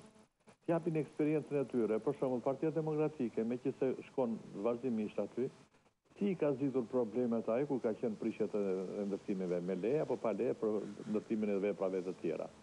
Dhe të mos shkoj aty për të bërë propagandë. Unë do kisha dëshirë shumë që për sa u përket këtyre problemeve shteti do të jetë shumë i ndjeshëm. Patjetër. Sepse kemi të bëjmë me jetën e qytetarëve. Shiko, ligjshme, pa ligjshme rregullt, ata meritojnë një zgjidhje, se janë lënë 20 vjet, 30 vjet, kanë investuar aty, pra shteti ka përgjegjësi për investimin e tyre. Prandaj meritojnë zgjidhje, se pastaj ligjshmëria, pa ligjshmëria janë gjë tjetër, po. Patjetër. Unë mendoj kështu, në rast se nuk ka mundësi, vetë do t'ua marrim me këto lekë që japin këtyre. A e blejnë në ndërtim, po a blej shteti. Qartë. Po ta blejnë këta. E përballojnë dot me këtë çmime që marrin me këtë ashtu. Shumë e drejtë. Pastaj rruga duhet bërë. Patjetër, absolutisht që po. Po, që duhet të ndihmuar tani të mos vemi për të bërë propagandë. E kuptoj. Pra mos shfrytëzohet thjesht për propagandë, po për zgjidhje. Shumë e drejtë. Ashtu, në rast se duan ta ndihmojnë njëri tjetrin, ndihmojnë banorët që japin eksperiencë që kanë bërë ata për zgjidhjen e këtyre problemeve. Edhe të zgjidhen problemet që duhet zgjidhur. Dakor. Sepse kështu krijon konfuzionin e para, e dyta. Unë kam folur edhe një herë tjetër o burrë dhe po pse na mort shpirtin e çemi afërsisht moshë të tretë. Juve që jeni çuna të ri, mirë një patentën një në 10 vjet dhe paguani 70.000 lekë si puna jonë. Edhe ne që marrim një në 3-4 vjet dhe paguajmë 70.000 lekë.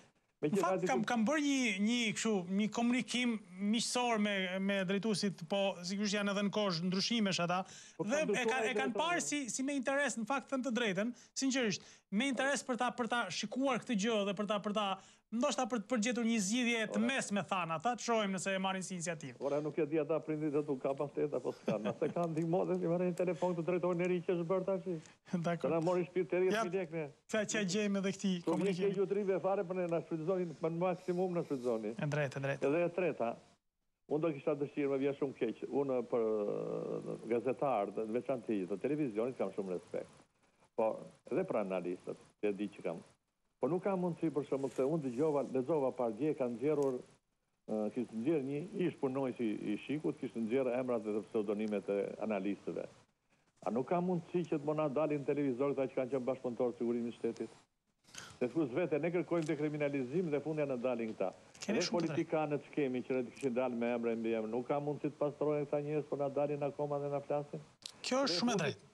Absolutisht shumë e drejtë. Dhe e fundit, mo marr kështu tash jashtë kësaj. Unë jam qik simpatizant i Partizanit. Po. Do t'i lutem shumë presidentit Gazvin Demi. Të vërë dorë se ka marrë një staf drejtur që të drejtoj komitetin qendror. 5 veta nga Italia. Si vjen puna Partizani ngeli me i pik në fund fare. Nuk është problemi se nuk mori pik, po. Nuk shikoj variantin e lojës që po bën. Nuk ka mundësi sepse neve ndjekim të paktën një javë që ndjekim të patën të shikojmë se Partizani do t'jetë atje ku i takon. Absolutisht. Jo, absolutisht për Partizanin, duke pas parasysh se presidenti Demi edhe investimet i ka bërë për një Partizan të madh, po sigurisht nuk po duken këto, pra nuk po kthehen në rezultate. Kjo është ajo që besoj se kishte në plan të thoshte edhe zotëria. E falenderoj shumë, tha disa gjëra të rëndësishme dhe sigurisht të vërteta, për cilat duhet gjithë secili t'i mendojmë kështu. Dhe të fillojmë të reflektojmë nga pak gjithë secili kush ka mundësi në atë vetën të bëjmë maksimumin për të përmirësuar çdo gjë në favorin e jetës publike, jetës qytetare, por edhe të shtetit në fundit, se të gjitha këto bëhen bashkë në fundit dhe janë për një vend, për një këtë Shqipëri që po mundohemi të jetojmë në të. Sigurisht, ne që kemi zgjedhur të rrim këtu, duam ta ndërtojmë dhe ta bëjmë sa më të mirë. Presim tjetër telefonat, alo mëngjes. Mëngjes. Mirë se erdhët zonjë, përshëndetje. Mëngjes, po flas nga Vlora. Po, me kënaqësi. Jam një zonjë që kam një hall të madh dhe unë. Po zonjë? E doni emrin? Jo, s'ka problem, më thoni problemi një herë, pastaj. Unë kam bërë një apel në Ora Juaj.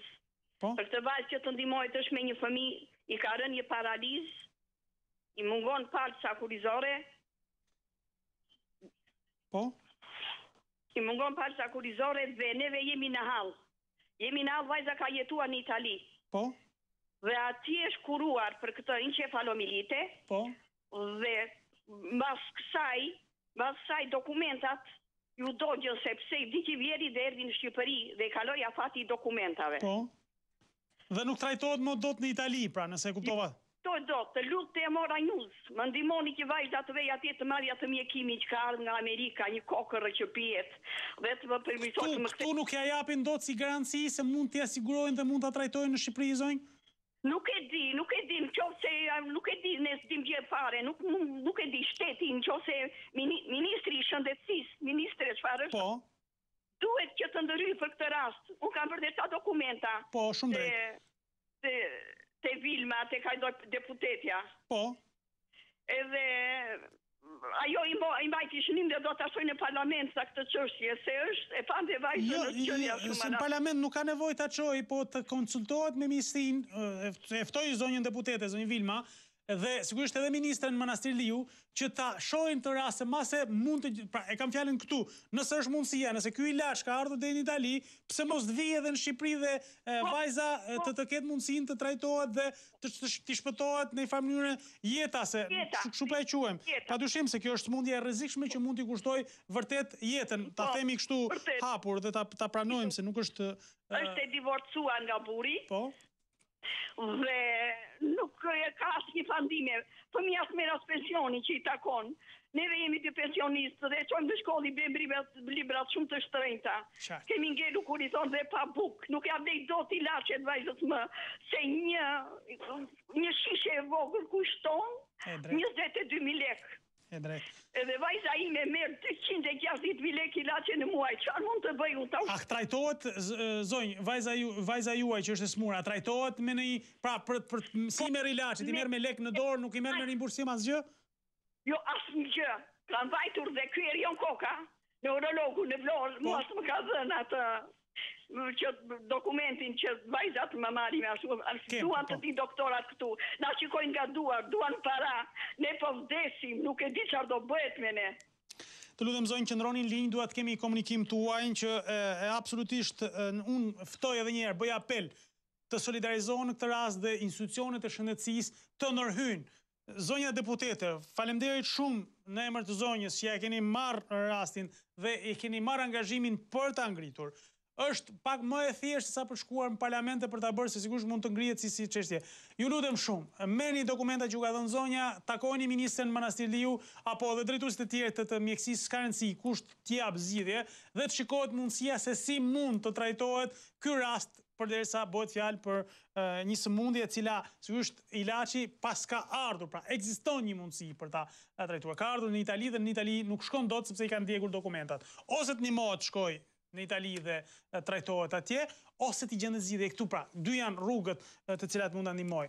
Nuk është asnjëherë e tepërt ndërhyrja e institucioneve shtetit për t'i dhënë ndihmë e për shpëtuar jetë në këtë vend. Është sigurisht një apel dashamirës njerëzor në këtë rast prindëror, si doni merreni.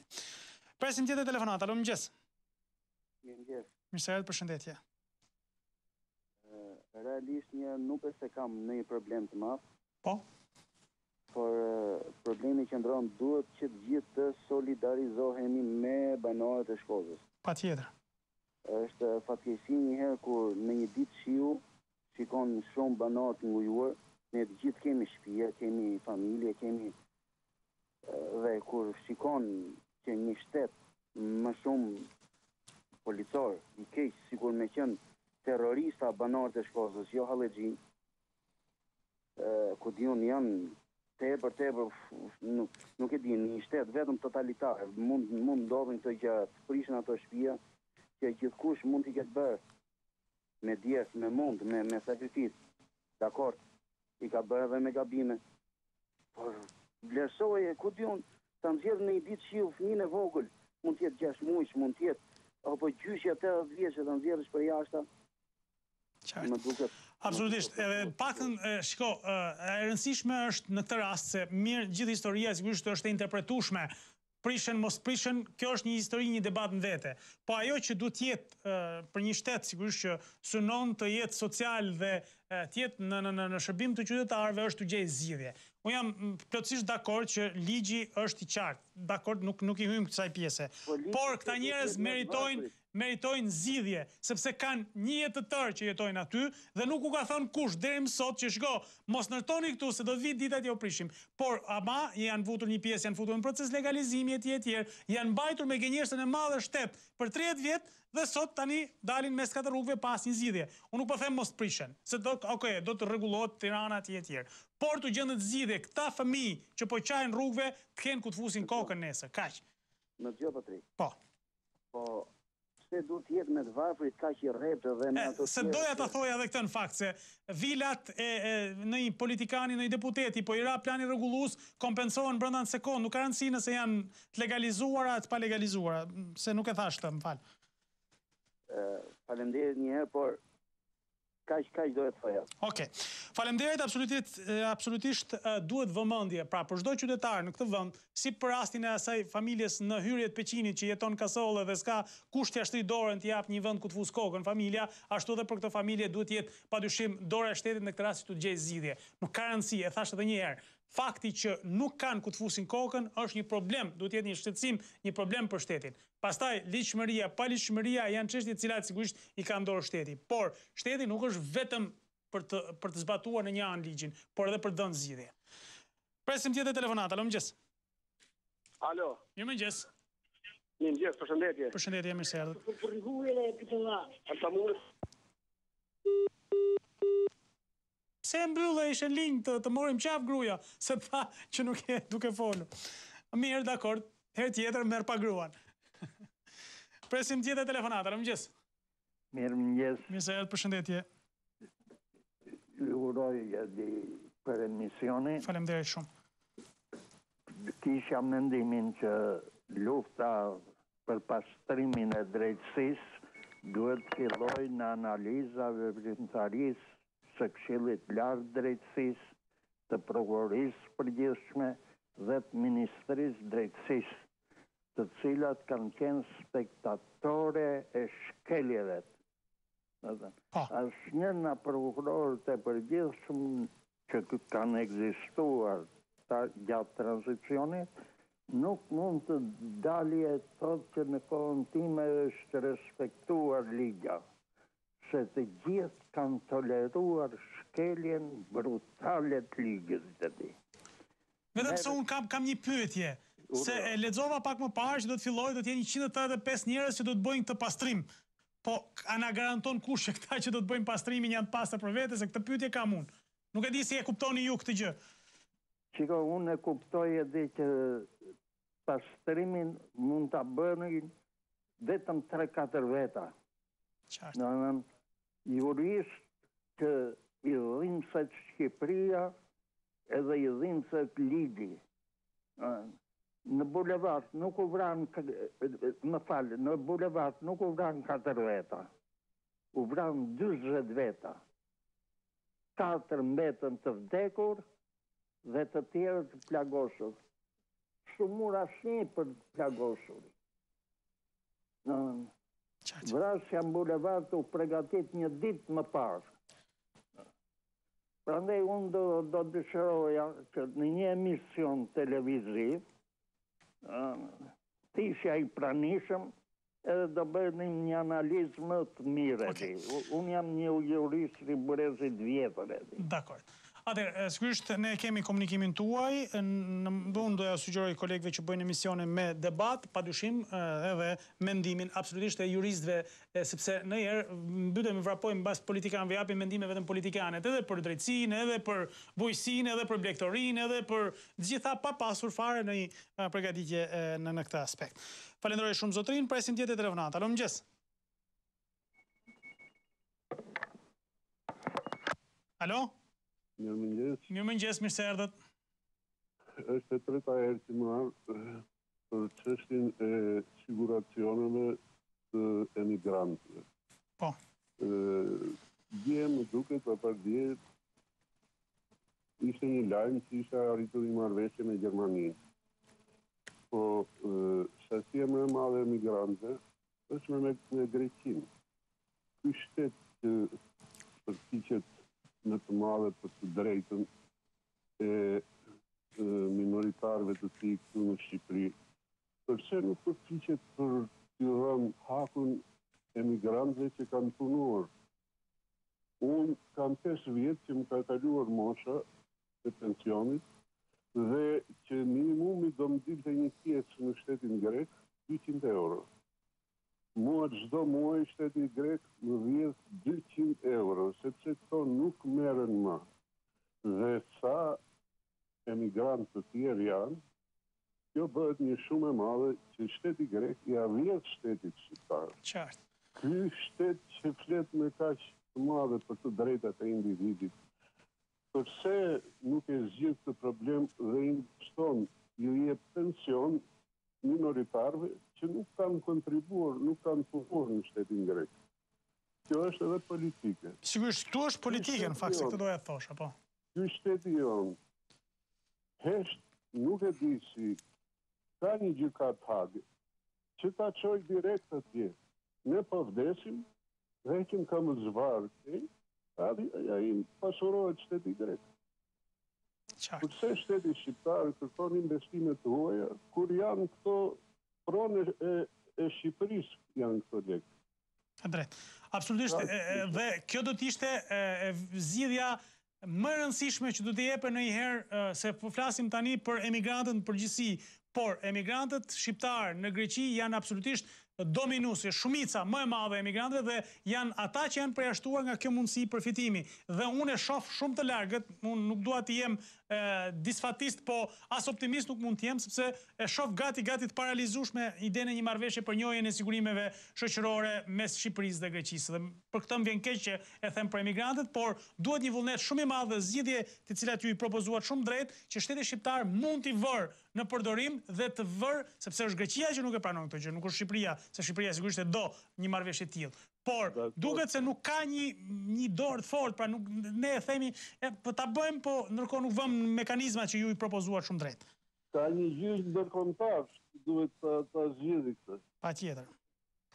Faleminderit. Faleminderit juve, ju përshëndes dhe absolutisht e inkurajoj shtetin shqiptar, e inkurajoj çdo institucion shqiptar që të bëjë maksimumin për njojën e sigurimeve shoqërore mes Shqipërisë dhe Greqisë. Njerëzit që kanë jetuar në Shqipëri, kanë punuar në Shqipëri dhe sot jetojnë e punojnë në Greqi, nuk mund të garantojnë dot pension të saktë, të rregullt me sigurimet në Shqipëri ose anasjelltas kur vinë në Shqipëri me ato që kanë punuar në Greqi. Ky është problem që duhet zgjidhur domosdo. Mos harrojmë se jetojnë gjysma e shqiptarëve jetojnë në Greqi. Presim tjetër telefonata, mëngjes. Alo? Alo? Mirëmëngjes, zonjë. Mirëmëngjes, zoti Patrik. Faleminderit. Mirëmëngjes, përshëndetje. Përshëndetje. Zoti Patrik. Po. Ju lutem, telefonisti i parë që të poli, që u vranë në bulevardin e Tiranës. Po. Para ministrisë, a e pa më datër 21 janar që Çobani i lëshoi bagëtinë dhe nuk i ndoqin a pas pa u fut në lokal? Më 21 janar. Po, kuptoj.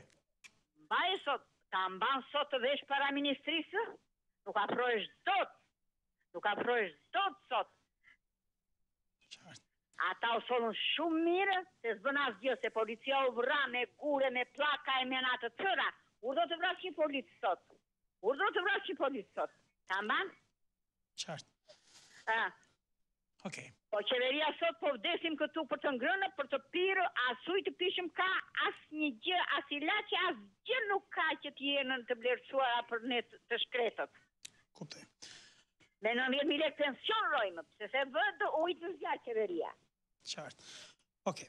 Të falenderoj, faleminderit zonjë për telefonatën, ju uroj ditë të mbar, sigurisht mendimet janë të lira, edhe të ballafaqoni me njëri tjetrin. Presim telefonatën e radhës. Alo, mëngjes.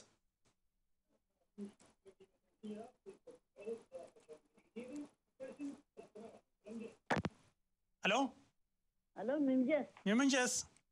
Sa foli zot mirë. Po. Patrik Kyshin. Mirë, faleminderit, ju si jeni? Ja dy gjana të vogla kam unë. Jo, po doja marrë atje ke klani për çesën as ideali që ka hu Bardheolën atje. Po. Unë do të bëj një pyetje se ti je jurist. Tash ti, Kroacia, Italia, çfarë pjesë e Europës? Të ndryshme. Edhe një se pati një shkputje, nuk e kuptova mirë. Po. Edhe një këtu. Unë bëj një Kroacia, Italia, gjithë pjesë e Europës ka një ligj apo kanë sikur shtet ka ligjet e veta? Jo, ka një ligj ndërkombëtar pra kur janë shkërkimi urdhrin ndërkombëtar i kërkimit dhe secili është i detyruar ta zbatojë, pastaj sigurisht interpretimi i ligjeve të vendit i takon secilit, pra secili ka ligjet e brendshme pastaj. Po në rastin konkret, nëse po flisni për çështjen e ekstradimit, pra kërkesës, pra Serbia ka lëshuar një urdhër ndërkombëtar arresti, është njësoj si për Ramush Haradinajn, që disa herë është ndaluar. Pastaj është çështja interpretimi se si vendos drejtësia vendase, nëse e pranon kërkesën ndërkombëtare të Serbisë për të bërë ekstradimin apo jo. Është çështja interpretimi pastaj e ligjeve të brendshme, nëse janë kushtet, i rrezikohet, se këto merren parasysh pastaj, i rrezikohet jeta, është e justifikuar kërkesa, ka kryer vepër penale, se varet si e interpretojnë ligjet kroate për shembull, rastin e Ballis Morinës apo jo. Normal. Tash e di pse e kisha hallin unë. Po zotëri. Tash neve në Itali, atje puna futbollit, ne na grisën flamurin. Po. Aty nuk kishe racizëm, por shteti italian e çoi në Serbi dhe e dënoi po shteti serb. Po. Pse mos e bi Kroacia në Shqipëri ta dënojmë ne? Mendoj unë. Patjetër. Ja, tek isha. Jo, drejt, është edhe kjo në opsionet juridike që ka sistemi i drejtësisë për ta bërë këtë gjë dhe patjetër keni shumë të drejtë. Pra, mund të jetë edhe kjo, ndoshta edhe shteti shqiptar mund të luajë këtë lojë. Okej, dakord, me që veprën penale dhe denoncimi është ndërkombëtar, pra kërkesa ndërkombëtare, teksa dohen Shqipëri dhe Shqipëria ta dënoi Ballis Morinën për veprën që konsiderohet atje. Po pastaj është diskutimi nëse quhet apo jo vepër penale në Shqipëri, ajo që ka bërë dhe sigurisht që nuk mund të quhet vepër penale. Shkojmë në publicitet, rikthehemi pas pak dhe do të kemi mundësinë të komunikojmë përsëri edhe për rreth 40 minuta, diçka plus minus së bashku. Mos u largoni, qëndroni gjithmonë me Ora Juaj në Ora News.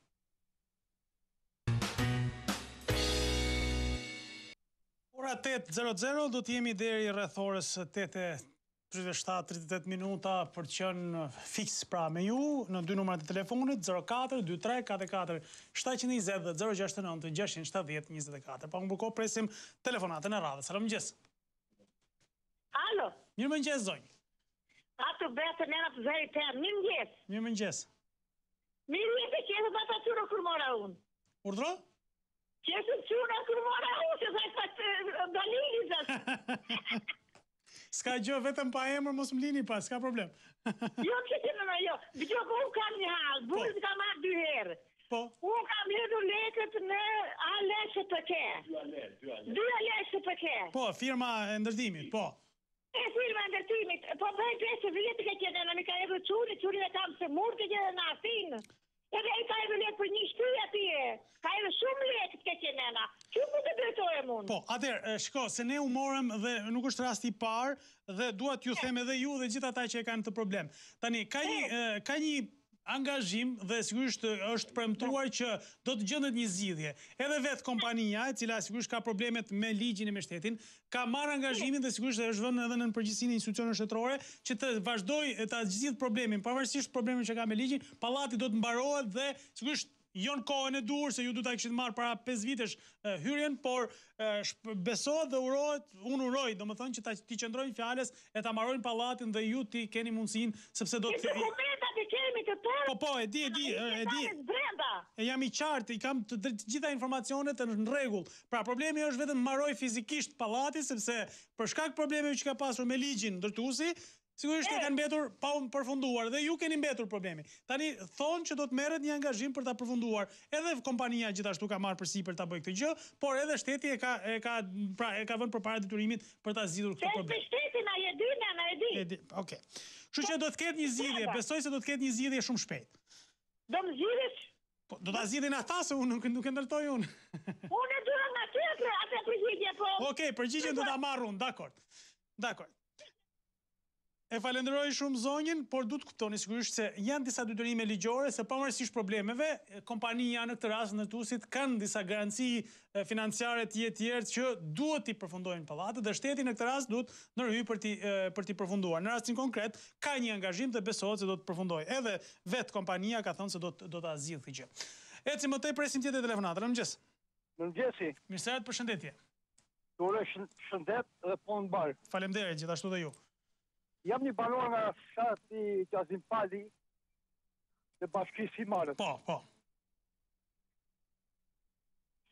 Si ka mundësi kjo bashki nuk piti për këtë familje që ka hedhë në rrugë dhe presim një urbanisht. Shiko, tani se duat se më konsultova pak edhe me gazetarën që po e ndjek rastin tuaj. Bëhet fjalë për një familje apo për disa familje në fshatin Qazim Pali që kanë mbetur pa një truall ku ndërtojnë shtëpinë edhe pse ju jeni autokton në këtë fshat apo jo? Një familje vetëm bëjmë. Okej. Dakor.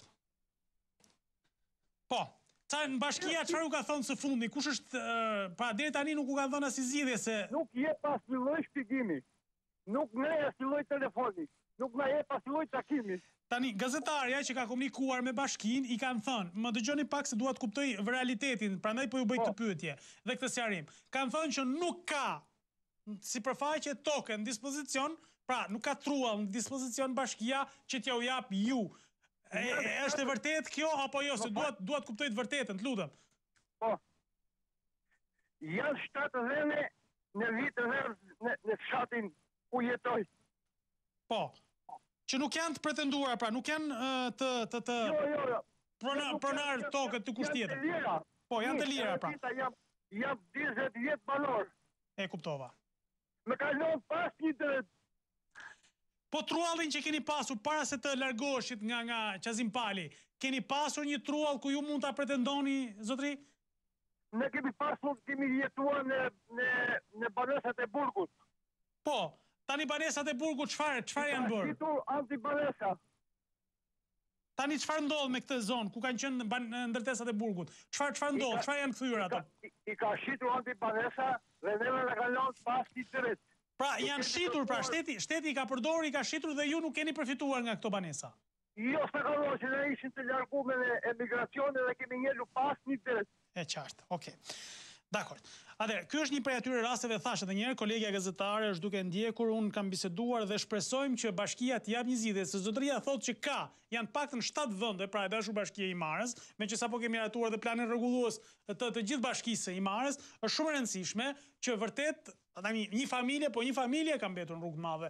Gjeni i zgjidhje, nuk ka asgjë të keqe, të jepni ai truall po kërkon, nuk po kërkon as t'ia ndërtoni, as t'ia bëni, as t'i krijoni asnjë lloj infrastrukture. Thjesht i jepni drejtën për të ndërtuar shtëpi. Është autokton në fshatin Qazim Pali, ka qenë i larguar në emigracion dhe nuk ka përfituar si gjithë ata që manipuluan çdo gjë për bler këto shtëpiat e mundshme të shtetit, siç është rasti i ndërtesave të burgut në këtë fshat, kështu që shumë e rëndësishme të jepet zgjidhje. Ju lutem shumë, është shfarë thjesht për t'i dhënë drejtën e ndërtimit. Kaq.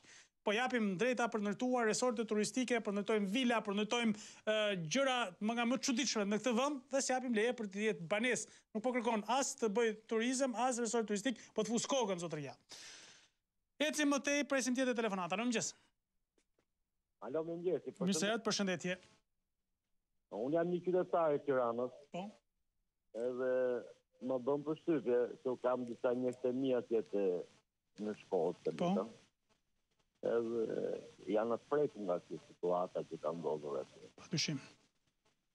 Më bën çudi për këtë zonë që këta banor jetojnë aty që nga mbas viteve 55, 1955. Dhe nuk është kjo që ka 20 ose 30 vjet që ka bërë ndërtime. Unë mora më thjeshtën, unë e mora më thjeshtën, ose keni për atë që thash unë. Unë mora më thjeshtën, pra, sikur edhe këto 30 vjet, vetëm këto 30 vjet, të keni investuar aty, pra 27 vjet, besoj se shteti nuk du të kishte bërë qorin dhe shurdhin, du të kishte thënë tyre njerëz, tu kam plan të zhvilloj, këtu nuk të lejohet ndërtimi dhe du të kishin marrë masa në njerëz. Por ju po thoni një gjë dhe jam i bindur, sepse kështu thonë edhe banorët, që ka njerëz që jetojnë 155-ën, 160-ën aty dhe kanë shtëpia të cilat sigurisht janë ndërtuara ndër vite, jo vetëm këto 27 vjet. Prit, një të sqaroj pak. Po, shumë e drejtë kjo. Këta zotrit, domethënë qeveria asaj kohe i ka strehuar, jo i ka strehuar timi realist, i ka dhënë tokë në përdorim. Po.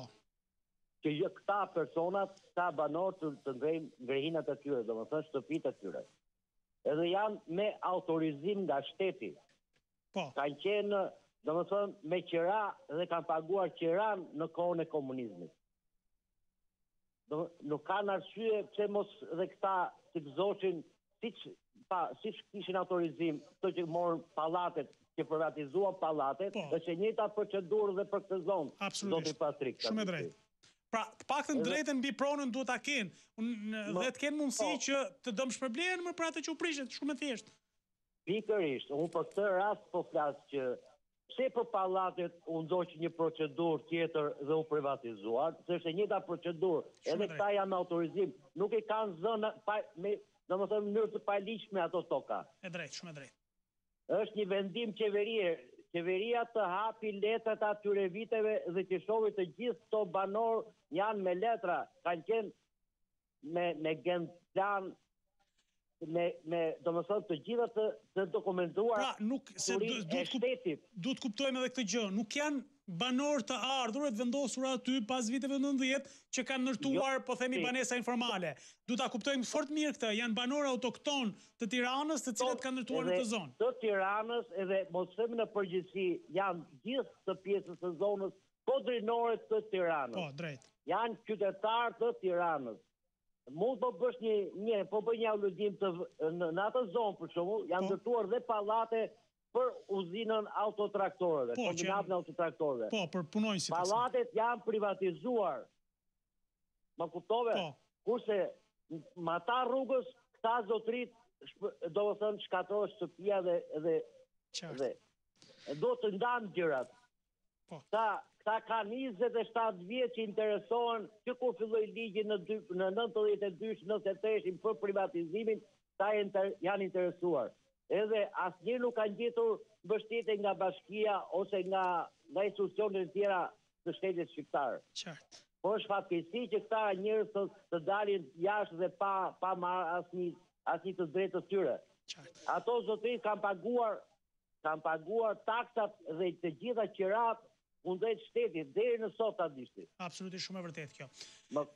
Është shumë e drejtë. Prandaj më vjen keq për këta njerëz. Jo se unë kam njerëz të mi atje dhe më vjen keq, po një ligji do të veproj për të gjithë njësoj. Jo më se po, shiko, se është shumë analogjia shumë e thjeshtë. Ne po dëmshpërblejmë dhe po paguajmë nga taksat tona për ndërtime që janë në buzë lumenjve që nuk duhet të ekzistonin fare, pra se përmbytjen e u bie shiu, u bie ujë etj, dhe nuk kemi në gjendje të zjapim zgjidhje për disa banorë autokton që pas kanë paguar gjitha detyrimet ndaj shtetit, siç thoni ju. Apo jo? Pikërisht. Prandaj shteti do të gjejë një zgjidhje se ata banorë kanë jetuar me mbi 50-60 vjet në ato troje. Qartë. Unë jam shumë dakord që ato troje kanë pasur dhe edhe ish pronar, se kanë ngel kjo fjala ish pronar. Po, qartë. Dhe pronarët e ligjshëm nuk përfitojnë asnjë gjë, por shteti është një regulator i këtyre gjërave. Padyshim. Më vjen keq që ato zotërit, ato banorë atje do të dalin në rrugë pas një lloj përkraje. Absolutisht, duhet parë edhe në këtë, unë të falenderoj shumë sepse e sollet në një tjetër këndvështrim, mos diskutojmë vetëm thjesht në anën ligjshmëria pa ligjshmëria, sepse ka edhe histori, ligjshmëria dhe sigurisht gjithë diskutimi i kësaj çështje, nuk është i sotëm diskutimi. Dhe nga ana tjetër sigurisht është edhe problemi i procesit legalizimit, nëse nuk do të ishin dhe se nuk është sot projekti për rehabilitimin e lumit apo për rrugën e tij etj. Ka vite që diskutohet për këtë projekt dhe këta njerëz duhet ishin informuar, duhet ishin orientuar, drejtuar se si të gjenin zgjidhje, të merrin masa paraprake etj, jo këtë papritur dalin rrugë të madhe. Presim tjetër telefonat. Alo, mëngjes. Alo? Alo? Mirëmëngjes, mirë se erdhët. Mirëmëngjes, mirë se u gjeta. Faleminderit. Uroj një sezon të mbar, sepse nuk ju kam marrë në këtë sezon. Unë jam një që ju kam telefonuar gjithmonë nga Vlora. Bashorti im ka punuar në naftë, po gjatë muajit gusht ka pësuar një tronditje nga hipertensioni, paralizë. Ndodh si pasojë e gjithë streseve, nga puna të pushuar al petroli. Unë dua, Patrik, që ju të më veni në vend të paktën se dëgjuam nga dikush që punuar, shteti sikur ua ka dhënë lekët, tani ka ngelur në gjykata apelit, të na e zgjidhë problem. Nëse shteti i ka dhënë lekët këtyre njerëzve që i ka hequr këtu e 4 vjet nga puna, atëre le t'ua japi sepse i ka kaluar, domethënë, në sëmundje, në strese. Flas për bashkëshortin tim që tani po vuan dhe është në shtrat me paralizë, ka kap këmbën edhe dorën. Prandaj mos të vonohen më duke jam bërë. Absolutisht, ky duhet jetë një apel i madh në fakt se boll më me këtë historinë, jo në gjykatë e faktit, jo në gjykatën e apelit. Tani ka një VKM e martë e mira e martë. Ka një VKM. Thjesht zbatojni VKM-n, mos e çoni nga një shkallë tjetër gjyqësore thjesht për t'i zvarritur për t'i marrë në qafë njerëzit. Patrik, më fal pak Patrik, është e çuditshme që zona e Alpetrolit, e naftës, me gjithë këto para që ne kemi dëgjuar në për gazeta, që kanë, nuk u japi punëtorëve që i kanë pushuar me këtë VKM nga puna, në shumë ndërmarrje të tjera, e shikojmë që shteti në humbje, duke hequr nga puna këta punëtorë, dihet që ata humbasin se i fitojnë gjyqet, po Alpetroli po tallet, si që shtahur gjithmonë, domethënë që u kthye edhe në privat dhe me këta punëtorë nuk u dha lekët, atëherë edhe me këta njerëz që tani janë në krevat, të sëmur, po nga stresi, po nga gjitha këto halle, prandaj i lutem shtetit dhe qeverisë të shformuar të ndihmoj. Nëse ju do na ndihmoni të merrni një përgjigje. Okej. Dakor. Faleminderit shumë zonjë, absolutisht. Faleminderit, është një apel i rëndësishëm ky. Tani, ne dim që sektori naftës nuk del me humbje në këtë vend. Se unë e di justifikimin, vazhdimisht Alpetroli është justifikuar me gjithë këto problemet që ka, apo dhe kompanitë e tjera të naftës, Harmor kështu me radhë janë justifikuar me faktin që janë me probleme financiare. Nuk besoj. Asnjë kompani që nxjerr naftë në këtë vend nuk del me humbje. Kështu që mos i sorollasni njerëzit për një drejtë që u njeh, VKM-ja, vendimi i Këshillit Ministrave, të cilin kompania e ka çuar në gjykat, kanë fituar shkallën e parë, tani janë shkallë dytë, po imagjinoni çfarë do të thotë në apelin administrativ. Të presësh 4 vjet kaq që pret zotëria, do të presë edhe 2-3 vjet tjera sa dal vendimi i apelit dhe çupa pastaj.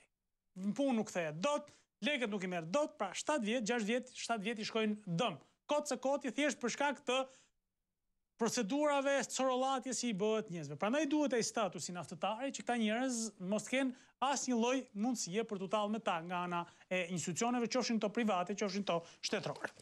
Presim tjetër telefonata, mëngjes. Okej, do të kemi mundësi të komunikojmë përsëri bashkë, kemi plot minuta në dispozicion, presim telefonatën e radhës. Mëngjes. Alo? Përshëndetje. Përshëndetje, mirë se erdhët. Mirë kaloni kështu. Mirë, faleminderit. Ju si? Jeni mirë. Faleminderit. Një qytetar na Patozi jam. Po. Kalim probleme pronën. Po. Tu nuk e zbatoj ligji fare 751. Po. Dhe na e që nuk e zbatoj ligji 751, u dha në ruajtje të mbani pronarët. Pra është ndarë sipas pretendimeve të kufive të vjetër toka. Po, që mori tërë ajo. Në 2010 të filloj bashkia, Patozi që gjasme. Po? E dëgjon? Po, ju dëgjoj. Në 2010 të filloj bashkia që gjasme të zbatën dhe ligjit 7501. Po, u bo verifikimi titullit të pronësisë, po. Së da fare në asgjë, për gjasme të ashtu, vetëm i hodhe në formulari nëmër 6 dhe gjasme të sigur është ndarë. Dhe ne pronën e mbajtëm kemi 20 dhe ca vjetë, tani në bashkia ka dhe në tjetë në kohë qikte. Pra, do më thënë, pronën që ju e keni ndarë, sigurisht, si pas kufive të vjetër... Tanim neve, të ruajtur në këto vite të tëra... Tani këtë pa pritur, tani a jep dikuj tjetër... Dhe kryon konflikt, sepse ju e keni në përdërim, i keni paguar taksat, e keni punuar, e keni... Kemi bërë. Po. Po me qëfar ligji ja ka dhonë këtë tokë bashkia? Gjasme me ligji 751, po s'ka marrë asnjeri, asnjeri nuk ka marrë ligji 751, po ka marrë ligji 751... Qa fshati ndodhet kjo histori? Ku është? Në bashkinë e Patozit. Në bashki po, ku? Në cilën pjesë? Në të gjithë fshatrat e bashkisë Patozit. Në gjithë fshatrat, pra ky është problem në gjithë fshatrat, nuk është vetëm në një fshat. Po, gjithë fshatrat s'ka kaluar ajo ligji 751, po ka marrë pronat, të ruajtur pronat, dhe gjasme kanë... Kuptoj. Pra se cili ka marrë sipas kufive të vjetër, sipas tokave të babës e gjyshit, siç i themi ne. Zakonisht, por tani bashkia ndërhyn dhe bën ndarjen sipas 751. Me dokumenta me gjëra të e qartë, kuptova. Okej. Faleminderit, sigurisht që duhet parë, pra, e shikoni se sa duhet ai verifikimi i titujve të pronësisë dhe një herë mirë të ndahet shapi nga sheqeri. Tani se është një problem shumë i madh tani, del para zgjidhjes. Dakor, shteti thotë që do të bëj verifikimin, dhe do të them që në 91-shin është ndarë kjo tokë dhe kjo i takon Patrikut, kjo i takon Andreas. Dakor, shumë dakor. Po problemi është se në 70, 60%, 50%, 40% të vendit, toka nuk është ndarë sipas ligjit 7051, por sipas kufive të vjetër, secili ka rënë dakord për fshati, është mbledhur dhe thonë, jo, do ndajmë tokat sipas kufive të vjetër dhe nuk kanë konflikte. Po problemi është se kur bëhet verifikimi i titullit të pronësisë, si do të bëhet verifikimi këtyre pronave që janë ndarë sipas kufive të vjetër? Pra, kemi një ngërç këtu që do të përballet shteti dhe në rastin konkret, pra institucioni që do bëjë verifikimin e titullit të pronësisë. A do të pranohet, pra të zbatohet pjesërisht ligji 751 dhe për ato që janë ndarë sipas kufive të vjetër do të mbetet sipas kufive të vjetër? Këtë ta shpjegoj shteti sepse ja shkrijohet. Dal unë tani me Andrea në zjemi sepse mua ma ka dhënë baba, Andrea se ka dhënë shteti. Si ta zgjidhim këtë problem? Kapim pushkën e të vrasim njëri tjetrin. Presim tjetër telefonata, në mëngjes. Mirë se erdhët, përshëndetje. Unë flas nga një fshat i largët nga zona e Konispolit. Po, me kënaqësi, përshëndetje. Edhe flas për parë, ju përshëndes në radhë parë. Shumë faleminderit, kënaqësi. Jemi kanali më njësht që ka Shqipëria pa preferenca politike pa asgjë. Faleminderit. Tani problemi im është ky. Nuk konsumoj shumë kohë. Jemi një, sepse dashur pa dashur, kur nuk je smur, nuk e mendon që dikush mos thotë që te ki këtë problem, por që njerëzit për spitale B, e vetmja gjë që nuk kanë program njeriu është ajo. Po. Kemi një maternitet këtu në Sarand. Në Sarand qytet apo e keni në Konispol? Në Sarand kam maternitet. Jo, mi e thash se do habitesh nëse do të ekzistonte, dakor. Po ka pas dikur. Po ka pasur pra, ne i thash. Në gjithë fshatra ndoshta tranzit. Mirë po atje më mirë të futesh në një stall kafshës mërzotni se sa të futesh maternitet. Dhe më vjen keq që nuk kam parë sa gazetar kanë të atashuar, qoftë Euronews, qoftë kanalet tjera mos zën gojë. Nuk kam parë një kronik televizive të pastiruar këtë maternitet. Atje gata fillosh me fjalë, dhe ka pas njëri timin afër, ku ka shtruar, prandaj dhe më ka çuar deri në objektiv. Atje nuk është turp të themi kupton, sepse të gjithë shkojnë në banjë, atje banjat janë të zeza pis. Atje banjat janë me krimba, janë me buburresa. Atje ka humbur kujdesi njerëzor, atje ka humbur humanizmi, atje ka humbur gjithë shka. Atje më tutje në një dhomë tjetër lind fëmija, në e re lind një fëmij, më tutje atje e zezë pis, ka humbur këto detergjentët klori, pastrimi, njëra tjetra. A që po të e për një institucion që duhet do mos do pastërtia. Do me thënë... është jetike. Kam jetike. Dhe para 2 vjetësh filluan dhe ndërtuan një maternitet të ri. Gjitur me spitalin. Dhe u përfundoi. U prej shiritat, si që zakonisht e ke trafik. Shirita presim plot ne.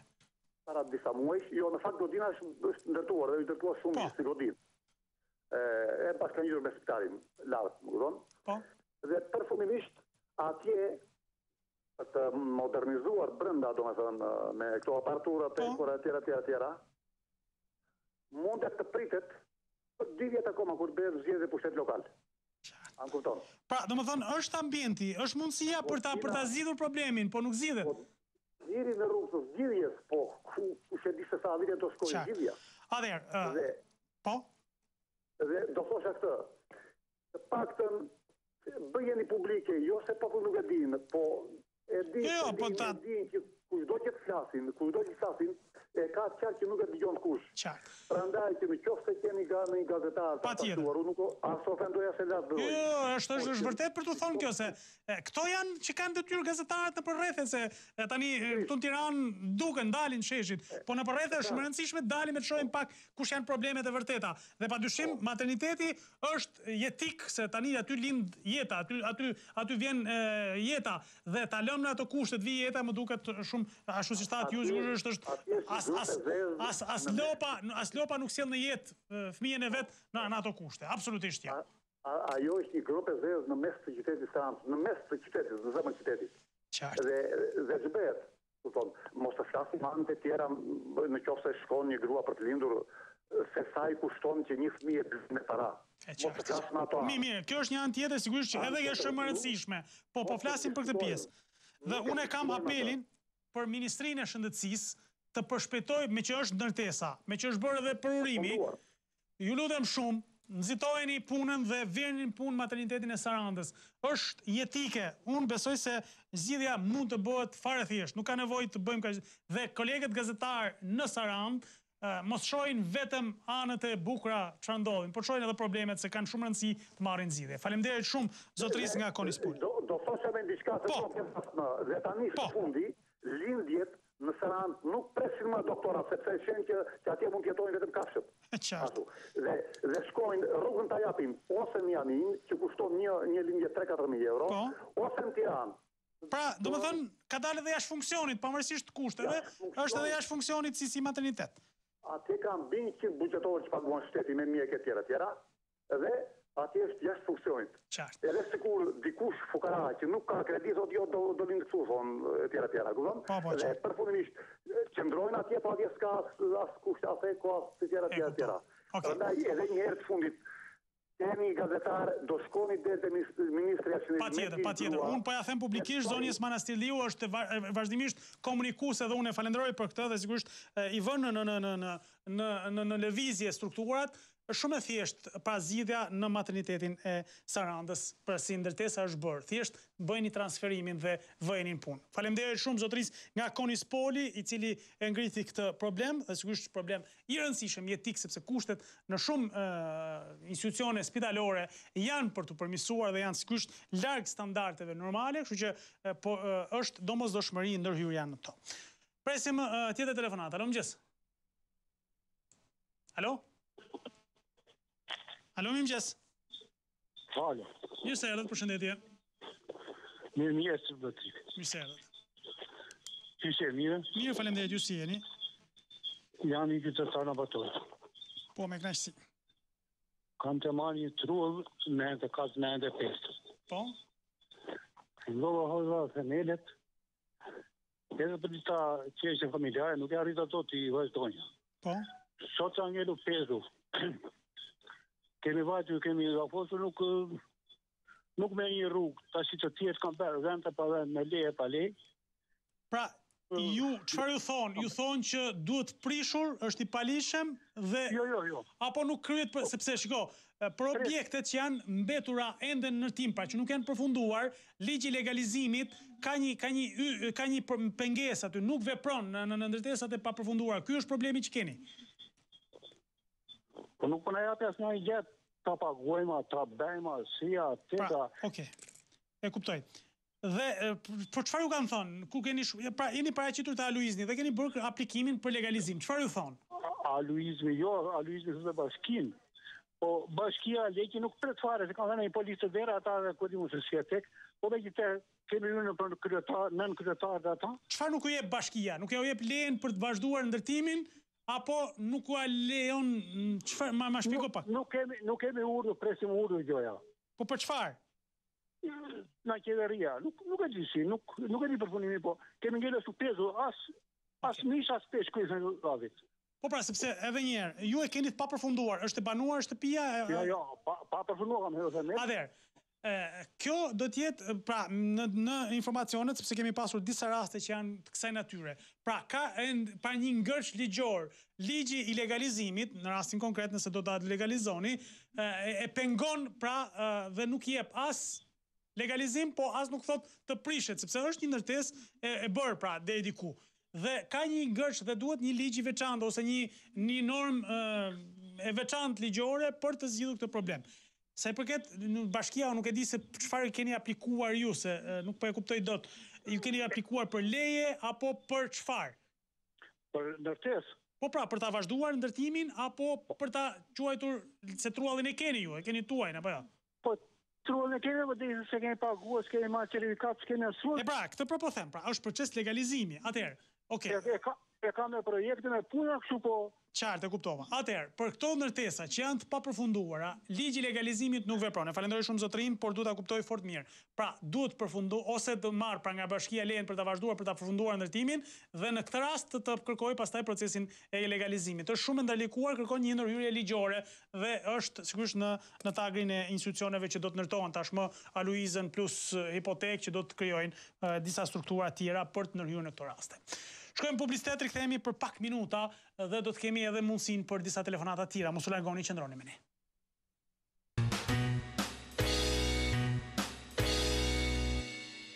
Do të jemi për rreth 7 minutat fundit së bashku me një pres telefonatën e radhës. Alo, mëngjes. Përshëndetje Patrik, mëngjesi nga Saranda. Përshëndetje Saranda, kënaqësi. Dëgjoj këtu. Po. Jam një emigrant, kam qenë emigrant, tani jam kthyer në Sarandë, në shtëpi këtu. Edhe para ata vite që u bë problem shumë, qeveria, ja bëj apel qeverisë dhe personalisht e Tiranës. Po? U fol shumë për ato kuponat i pritën në përto lokale. Po, për faturat.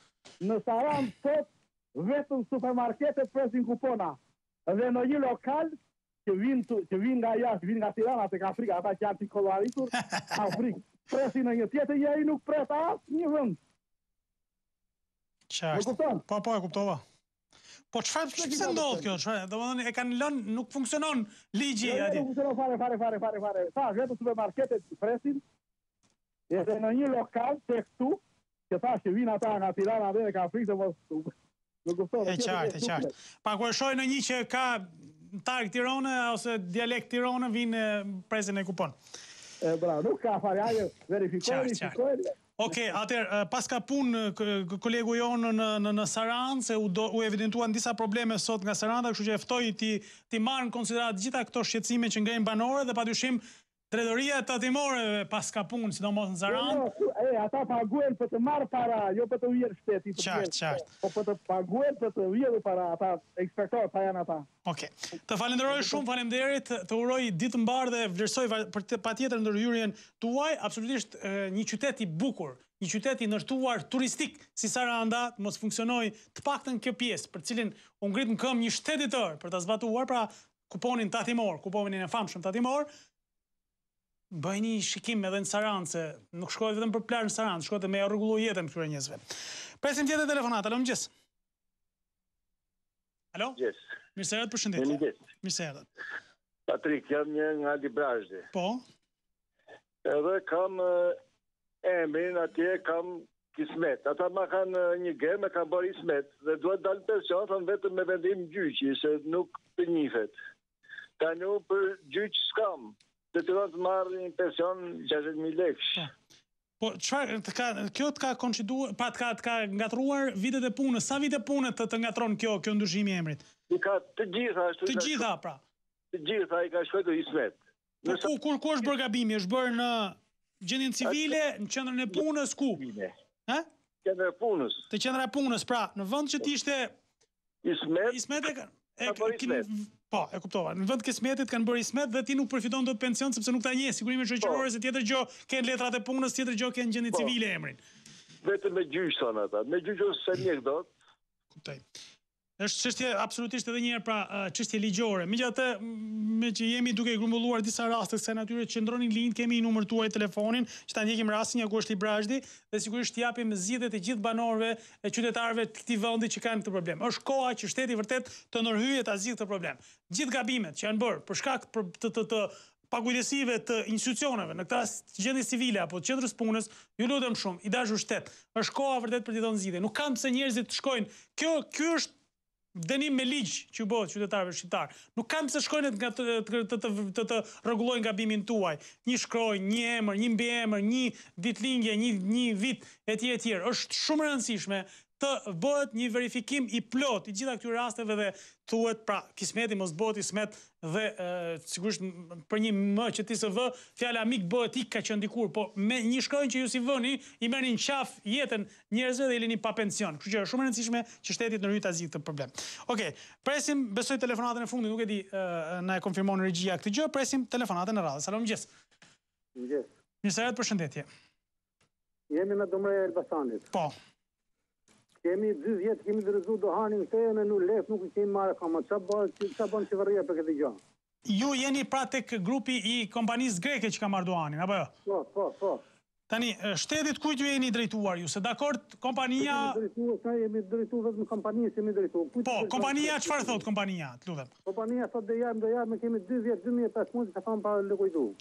Po, institucionet, kujt, apo si jeni drejtuar si institucioni? Jemi drejtu ju. Okej. Mirë, atër, se ne kemi pasur një rast të ngjashëm me Korçën. Pati ndërhyrjet Ministrisë Bujqësisë, fal edhe fakti që ministri në atë kohë kandidonte për deputet në Korçë dhe hyri si pjesë e zgjidhjes dhe u ofrua një zgjidhje për prodhuesit e duhanit në Korçë.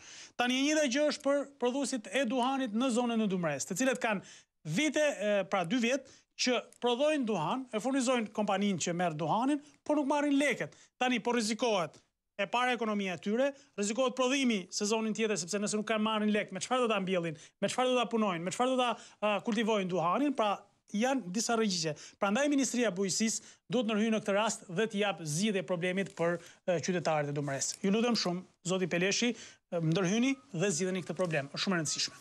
Faleminderit miq që telefonuat. Faleminderit që u bashkuat me ne. Ju uroj një ditë të mbarë. Takohemi nesër.